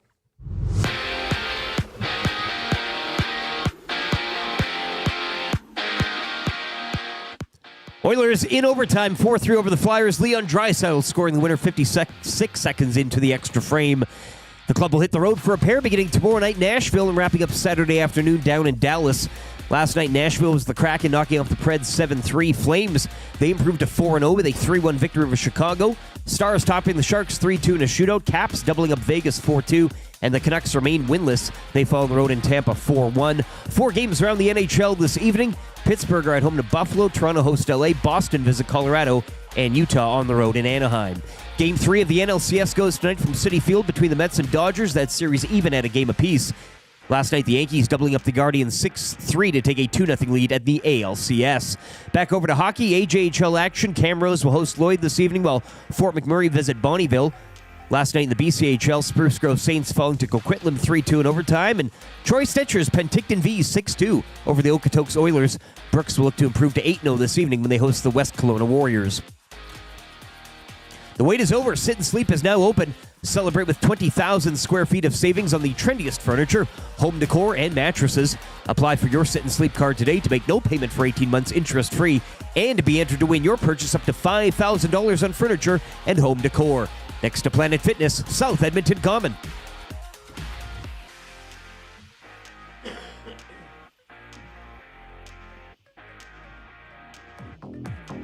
The Nielson Show featuring Lieutenant Eric. Only on Edmonton Sports Talk.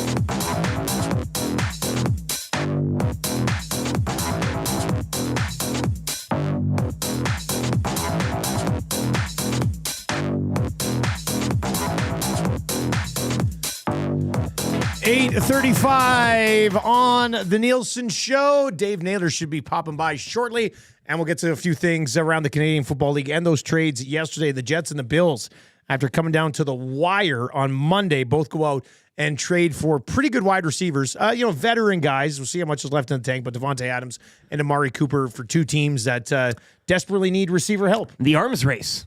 Ooh. Hey, in the old division. I guess that could be the case. Millwood's Matt is in and says, king size bed is the game changer, Dusty. Andrea says, Jason and I have a king size bed, and it is the best thing ever. Bone says, Dusty, California king. You can starfish and still not bug mama. California king. What's hey, a that California sounds, that sounds king? a little more. Hey? One of the reasons I've been hesitating, well, I guess, I wouldn't have to pick it up myself and deliver it myself, but I did furniture delivery for, 4, 5, 6 months with my buddies at Leon's in Lethbridge. And I have to tell you, when somebody ordered a king bed, it was a horrible day. Yeah. Those things are not easy to get in and out of places. You earned your check that day. One time we tied a rope around one. Like, it was in a house that I don't know how we couldn't get it up to their room, but they had like a balcony outside their master bedroom. So we tied a rope around one and tried to like lift it up over the balcony instead of trying to jam it in through the house. So I've been there, man. I just feel bad for people who have to deliver king size beds. What about a water bed? God, wouldn't that be something? You know what I like? I'd like a water bed for my naps. Yeah, just for yourself. Just for my naps. Like when I go downstairs to have an afternoon nap, give me a water bed down there. You know what we're really lacking in right now downstairs? And this is probably, we call it the wrestling room. I got 2 queen beds in a big spare bedroom downstairs, and the kids and I, we play keep away, we wrestle. They play superheroes on these beds. But I think the amount of pillow fights we have completely ruined all of the pillows down there. So anytime I go have a nap, I can't find a decent pillow. They're all like bumpy and lumpy and gross, or it's really getting on my nerves. Somebody says, check out the Alaskan king bed. What's Does every state have a king bed now named after it? Like what is a different type of feel? Trevor, or you're not in a if you're in a king count? bed, I'm dead. I was just not. You're waiting to do 300. Sorry. Okay, I thought you were going to be like, Dusty, I have a king bed. Not one day though.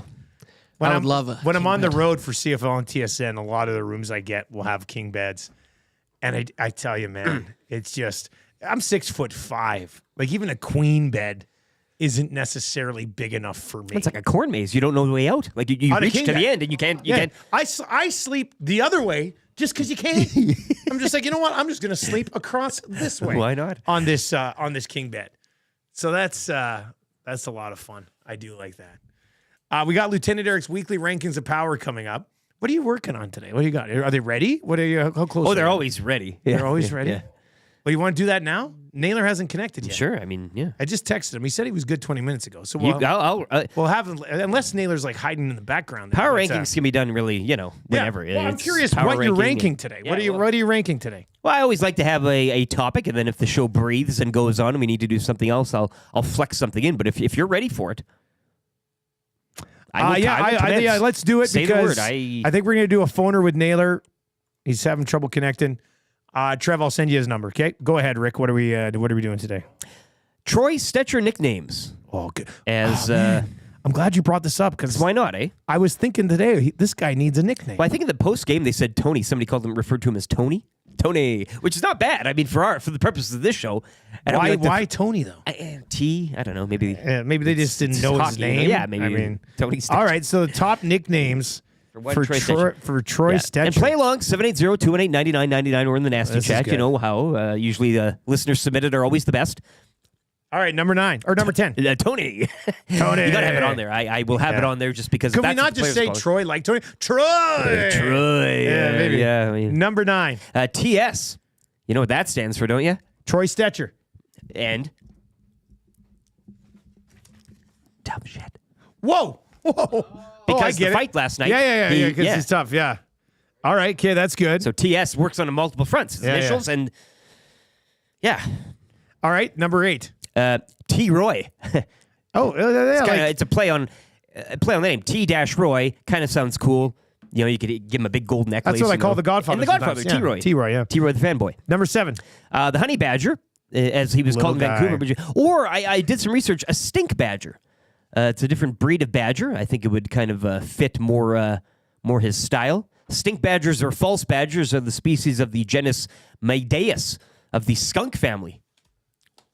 They resemble the better-known members of the family Mustelidae, also termed badgers. There are only 2 extinct species, the Palawan stink badger or the Pantont, and the Sunda stink badger or Toledo. Cool. So, number 6, Troy Stetcher, because everybody the stretcher. Everybody runs into him will have to be carried out on a stretcher. Oh, Troy the Stretcher Stetcher. Stetcher. That's good. Yeah. I like that one. Yeah. Number 5, the Richmond Strangler. because he's that's good. He's from BC. Yeah, and he murders people. Yeah, exactly. Oh, Naylor says he's working now. Okay, Oh, we'll boy. get him on video. You can pause. No, we're definitely getting Yeah. through these. Number 4, The British Columbian King. British Columbia King. I get it. Number 3, The Urban Cowboy. We Urban talked about the Cowboy. cowboy, and now he can be the city. He's not a farmer. Like, he's in All right. Richmond, you know. Number 2. Bruce Banner. Oh yeah, because actually, yeah. We should just well. What's number 1? Bruce. Oh, the Hulk. The Hulk, yeah. Yeah, it's got to be. I was going to say. Wrap it all up. Might as well just did Joaquin Gage on Sportsnet last night give Troy Stetcher his new nickname? I think the so. Hulk. I think so. You can shove your Badgers and everything else. I think my favorite 2 are the Hulk or Troy the Stretcher Stetcher. The Stretcher. The Stretcher. You put him on a stretcher. You're gonna mess around here. You got to deal Stretcher. with the Stretcher. You're gonna run Stewie Skins. You got to deal with the Stretcher. That's good too. Somebody, the T-Bone, duck that. Always got to throw in T-Bone. I like that. T-Bone. All right, 780-218-9999 is where you can chime in with more of those nicknames for Stetcher. Naylor's got his phone backwards, I think. I like this view. I like seeing where he's going. Yeah, I'll have to. This is There you go. there he is. Put it back around. I like was that. gonna say, he's in a suit and tie. He's on the road to somewhere. Let's bring him in. Dave Naylor, what's going on, buddy? Is he muted? Yeah. Dave, are you muted? And now he's frozen. Nope, he's good. Oh, how about There now? we go. How do We're we get good. you now? We did it. Hey. We did. Where are you I'll tell going you to? Where are you off to? I'm a technological wonder. I'm headed to Orchard Park, New York. There's my camera guy, Peter Bradley. Right, there you go. And where he's driving, I'm riding. The Bills are doing everything a little later today, so what we expected, we'll get a chance to ask some questions of Amari Cooper, the newest Bill. The GM's going to be available. So yeah, big day in Orchard Park coming up. Then let's start then, because I do want to get to the Vernon Adams stuff and maybe some Elks President stuff. Sure. But let's start with the National Football League. Yesterday, Devontae Adams to the Jets, Amari Cooper to the Bills. Which one do you think is a more significant addition? I think Amari Cooper to the Bills is because I think it's a bigger upgrade over what they have. If you look at who the Bills receivers are, their number 1 receiver is Khalil Shakir, who's one of the most efficient receivers in the National Football League. He's had 21 balls thrown his way this year. He's caught 20 of them. But he's not a guy who can take the top off a defense, and they don't really have a guy like that. I mean, Curtis Samuel thus far has been underwhelming. Keon Coleman's a rookie. Right from the start of the season, right, this was going to be the issue. Do the Bills have a true number 1, somebody who's going to demand double coverage, somebody who can stretch the field, give them a legit vertical threat? All of those were the questions, and I think the answer through the first 6 weeks of the season is not really. And the Bills, when they've had to throw the ball, haven't proven that they can do it. They can do it while they're mixing in the run and the game is close or they're leading and those kinds of things. So I think it's a bigger upgrade. When you look at Devontae Adams, Garrett Wilson is a legit, elite NFL receiver. And when you look at who else they have in Alan Lazard and Mike Williams, those are veterans. You could poke holes in all of their games, but there's definitely a more established presence among the Jets' top 3 receivers than there are with the Bills. So I think you get more out of Cooper. Now, obviously reunited Rodgers and Adams, that could be special. But the other part of this is there any residual to this? The Jets have taken on, 2 years of Devontae Adams beyond this season at, $32, $35 million range per, when Aaron Rodgers may not even be around. Like, who knows if he's playing beyond this year? The Bills, with what the Bills are, it's funny because the Bills are still, technically on the hook for Stephon Diggs for about $1.5 million a game. So to counter that, Amari Cooper is going to cost them about $75,000 a game for the rest of the season. I mean, it's $850,000 is what's left because he took all his money in signing bonus. So Cleveland's paid it. And the point of that is there's no residual effect if this isn't a home run for the Bills. In fact, if it works, they can try to negotiate a deal, and receivers tend to want to play with Josh Allen. So I think there's a good chance they could get him beyond this season when he'd be 31 next year, if they want. But if it doesn't work out, it's not like they're going to be stuck with this contract like the Jets are with Davante Adams. So, I do think the Cooper move has more potential impact on the Bills. I'm not saying Cooper's better than Adams, but his impact on the Bills, I think, potentially is going to be greater than Adams' effect on the Jets. Yeah, like the way I viewed it, Cooper makes sense to Buffalo. The Davante Adams one kind of reeks of desperation because the Jets just seem to be spinning right now. They're that spinning wheel that can't connect to the stream. You know what I mean? Like that's what they are. They are. And a couple of things I say about the Jets. One is, I don't really believe you can create winning culture overnight in football. I think it's hard to say, we have the longest unbeaten non-playoff streak in the NFL, but we're Super Bowl contenders. Really? I think you got to prove you can win first. The other thing is in football, when you see experiences where teams decide they just have to have a guy, and that guy, they're going to go all in with him. Like he's their savior. The Herschel Walker trade, that's what they've done with Aaron Rodgers. Even when it's a coach or a GM, we got to have Chip Kelly. Oh, let's go all in with him. Like whenever you think somebody is the anointed savior and then you're going to do everything you can to support that player that you've gone all in with, I don't know. I have not seen this work, and that's where the Jets are. And one more here. You guys know in the Super Bowl era, how many times a team has fired its coach in season and made the playoffs? I saw this. I didn't believe it. Zero. No playoff appearances by any NFL team that has ever fired its coach in seasons over performance. The one exception, and it's not over performance, is when John Gruden got fired over the email scandal. The Raiders made the playoffs that year, so there was an interim coach, but it wasn't based on the team's record or anything to do with performance. It's an astounding stat, and I knew it years ago, and I wasn't sure that it was still active. I figured somebody must have snuck in the time since I've been using that stat, because I used to trot that one out all the time, and yet it is the case. So you look at all the things going around the Jets, I don't see, and they're 2-4, and the Bills are going into the early, easy part of their schedule. I mean, they've already done on the road at Miami with Tua, on the road at the Texans, on the road against at Baltimore, and on the road against the Jets, which in theory, was a tough game because the Jets were the preseason favorites for the division. So a lot of Buffalo's heavy lifting is out of the way. So I would be surprised if the Jets catch them by the end of the year based on this trade.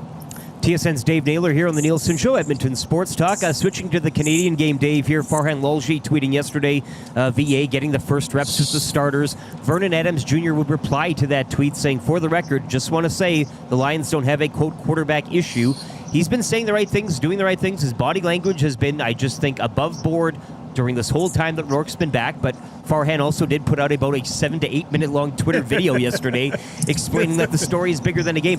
Where do you come out on all this? Because the Lions, we know where they're finishing. We know their path now to get to the Grey Cup in their own backyard. But is this just simply trying to, get things going again prior to the playoffs, or something larger here? Where do you come out on this whole Vernon Adams Jr. coming back in and Rourke's struggles here since he's returned to the league? Even the communication yesterday was a little confusing. Like Rick Campbell saying, we don't have a quarterback issue, but we're changing quarterbacks. Yeah. That doesn't make sense, right? Like nobody, anybody who really believes in their quarterback doesn't change quarterbacks. And I'm not saying they don't believe in Nathan Rourke, like in the big picture, but I'm saying in the here and now that they're going with the guy that they think gives them the best chance to win.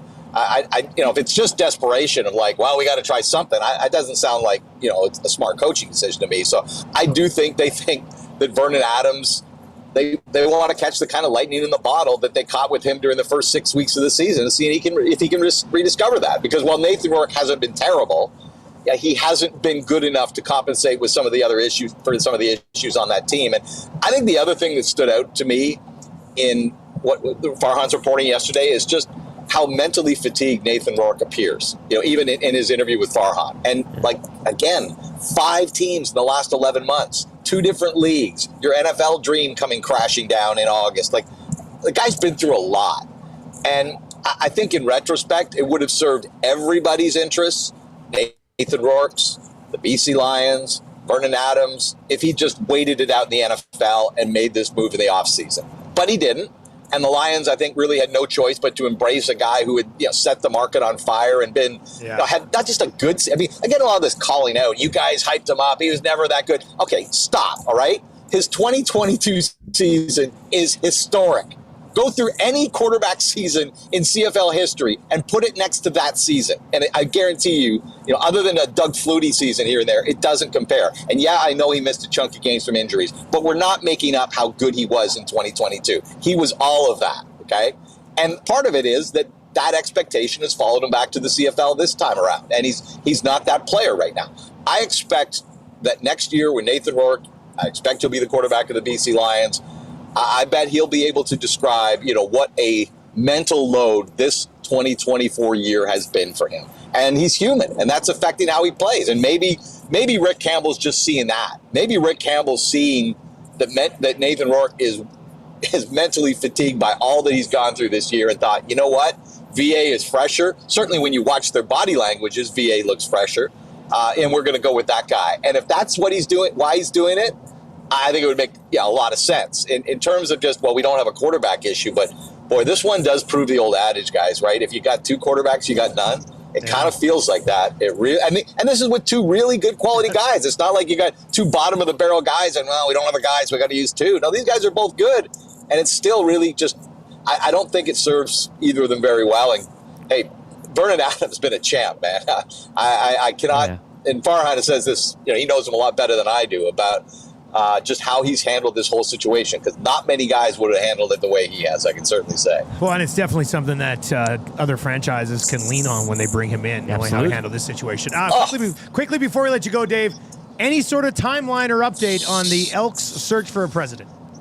Again, my guy Farhan has been our lead reporter on this one, so I'm going to kind of parrot what he's been telling me and been telling our audiences, is that he thinks they're at a shortlist stage and we're a few weeks away from this. And I think there is some urgency to this, though, because you can't nail down who your GM and your coach are going to be until you've nailed down your president. And there are some important, potential extensions that the Elks need to get started on. One with a quarterback whose last name is Ford, who's played a lot and had some success. And I think the market needs some clarity. I think it's totally an open question about whether he comes back to Edmonton, but the first domino that's got to drop is who's running that team, because they can't even go very far down the road with him when they can't promise him whether they'll be there or not. And we could get into speculating about whether them being there or not is more likely to bring Trey back. I think ultimately it's going to come down to, if Edmonton's willing to pay him starter money, I think he'll be there no matter who's in charge, because starter money always equates to play time, and that's been the issue for Trey in Edmonton. As always, Dave, we appreciate the time, man. Have fun at Bills practice. Hey, thanks so much. Sorry for my technological all good, man. We got it done. It was actually really smooth. It was actually really good. We'll talk to you again. See you. Bye. There you go. That's Dave Naylor with a little bit on the NFL and on the CFL as well. He's a football insider with us at TSN. All right, man, the injury to Vernon Adams completely destroyed the BC Lions on a Grey Cup hosting season. Prior to his injury against the Bombers, they were 5-1. He was MOP. And he was the runaway MVP, and he was on pace for 6,000 yards passing. And you kind of felt during his career, he's finally found a place. Yes. And he's healthy. I mean, obviously. So then he gets hurt. Rourke becomes available. They go bring in Rourke. They decide to ride it out with Rourke. The offenses look disjointed. They brought VA back in briefly for a half. That didn't work. Hatcher returns. Everything. They've got weapons. Their defense kind of sucks. Yeah. But they got offensive weapons. But we were talking historic offensive numbers for the BC Lions for the first 6 weeks of the season. And now they can't get out of their own way. They don't score offensive touchdowns. It's crazy. And that third slot, having to play two on the road before you host that. Can you imagine if VAJ? I mean, what a story! What a redemption arc that would be, right? Well, think about this, and I don't think it would change. But VA takes over, How goes into Regina, knocks off the Riders, goes into Winnipeg, beats the Bombers, wins a home Grey Cup, and they're still just like, Rourke's the guy moving your forward. hands are so See you later, tied. VA. Yeah. Well, that would be a fascinating story. I'm excited to get a look at VA this week. I'll be in Vancouver to call that game, and very interested to see what And he's to your gonna credit, do. too, he's handled it very well. Body language, you've been watching him doing the games, what he's saying, all this stuff, he's keeping it above board. A pro's pro. Well, that's what I was just going to say. For his next job, yeah. As much as Wherever that's that kind is. of cliche-ish, he has handled this very professionally, in which, some other guys, maybe even in this market here, would not have handled it as well. Sure, yeah. All right, let's get into the wrap for William Huff. If you want your place to look as cool as ours, you're going to do it with Bruce and the team over at William Huff. They've been doing it since 1952, so they're really good at it. Basically, I'll just say it, they invented the game. Yep. They invented the game. Check them out, williamhuff.com, for all of your marketing needs. The OGs in the rap game. Pretty much. This is that early West Coast stuff. I always say that to Bruce Simpson and William Huff. I say, man, you very much remind me of a young Ice Cube. Yeah. Then he flashes you. Yeah, exactly. A sign and he goes, West Side? And I'm like, what? Bruce, you're crazy. All right, what did we learn on the show today? Well, how about this? Rasmus Andersson, leading the NHL in points, credits the system for the Flames' undefeated start. See, so how can you blame him for? How can you blame Hyman and McDavid for allowing him to walk around you? The system. A system The in system. Calgary. The system works. This guy's already. The Flames are undefeated. The system. The system's All doing it. down to the system. You know what I learned today? That YouTube Trev was banned from a corn maze for life at the age of 12. And playing hurt. That was not brought to my attention at any point. How come that wasn't on the resume, Trev? Hey? Now I have to start asking new employees, have you ever been banned from a corn What's maze? your history with corn mazes? Look, I'm sorry. I'm not proud of what I've done, and I feel bad. I'm just joking. It was fun. I had so much fun. No regrets. It was such a good time. Like literally, and then they couldn't say anything. They're like, "Get out of the maze for forever. You're banned for life." And then I did exactly what the was. I had so much fun feeding the goats. I was like,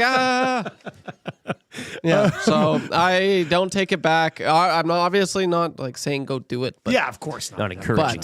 But it was Definitely fun. not. Definitely not. All right, let's get to your sound of the day today. Old man. Yeah, I don't have that one up here. I don't have the Bouchard song sitting here waiting. I can't believe we don't. No, I found Like, that. I found the donut. Oh, I do just the donut, have it. though, yeah. I do have it. I don't think I have it available on short notice. I'll take one quick search, and we'll see if it's kicking around. What would I'll just search Bouchard. We'll see if there's a miracle here for us on the show today. Old man. Come on, search. Let's go. It's not even searching. It's not meant to be. Well, it's not meant to be. It's not meant to be. Oh, well, that's okay, because in the end, it was Leon Draisaitl First star. who scored. He scored Your the first overtime star. winner. Try, try, try, try, try, try, try. Try, try, try, try.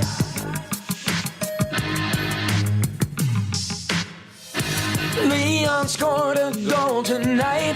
Watching him play is quite a sight. You know this song is tight. Oilers fans, come on. You loved him endlessly since he was drafted number 3. He's a center with a size that was born in Cologne. Try to stop him, you can't do much more. That ain't no lie. You just wanna see him shoot and score. It was try, try, try, try, try. Gonna make a fool out of you. Probably score a goal and assist on 2. You can't stop him, and that ain't no lie. Cause it's try, try, try, try, try. Don't even try to play him rough. Leon is a German, so you know he's tough. His hands are crazy and Aikens loves his eyes. Yeah, it's try, try, try, try, try. Oh, Leon Draisaitl finds the back of the net. The Edmonton Oilers find the wing column, and the season is officially on. That's what we learned on the show today. Text of the day today, boys. I don't even know where to go here. Let's get to a few of them. We're going to have to determine this. EST legal analyst and guy who eats a lot of snails because he doesn't like fast food. Yeah. EST legal analyst and certified medical oddity, Eric Macramalla. EST legal analyst and guy who chalks up every courtroom loss to the fact that he's had Mambo number 5 stuck in his head since late 2002. EST legal analyst and guy who preemptively checks to make sure his engine is still under the hood instead of waiting for the check engine light to remind him. EST legal analyst and guy who always wears his skates when going to a hockey game just in case. EST legal analyst and guy whose autobiography is the most censored audiobook in history. EST legal analyst and guy who consumed 3 times the lethal limit of turkey on Thanksgiving. It was a full clip. What was the one that Macramalla laughed at? Macramalla, I heard him laughing in the background on EST legal analyst and guy whose autobiography is the most censored audiobook in history. That's the one? Yeah, okay. That's it then. I think so. It makes sense. Yeah, it does make sense. He was most amused by that one. EST legal analyst and guy whose autobiography is the most censored audiobook in history. That's your text of the day. Tommy Rubella. It's Rubella. He's got a gift certificate A&W. He's in the mix for text of the year at the Estes, if you can believe it. 2 Mama Burgers for only $9.99 right now. And on game day, a fantastic deal. Mama Burger and fries for only $5. That started last Wednesday. Every single game day, home and away for the orange and blue. Available in-store or on the mobile app. That's a real nice deal. All right, the hangout is coming up. I see Jasmine. I see Tommy. This is the romper room thing. I see Jasmine. And I see Tommy. And I see Maddie. And Gager's just here already. He's lurking. There's lots. Hangout's going to be a good one. Turn on autoplay. That'll take you right on over. Smash the thumbs up before you leave the show today. Congratulations to the Oilers. Stanley Cup contender, finding their way into the win column. We'll see what happens on the road. Good luck on the road. They grinded out a dub. And the stretcher, Troy Stetcher. Get into the stretcher, Stetcher.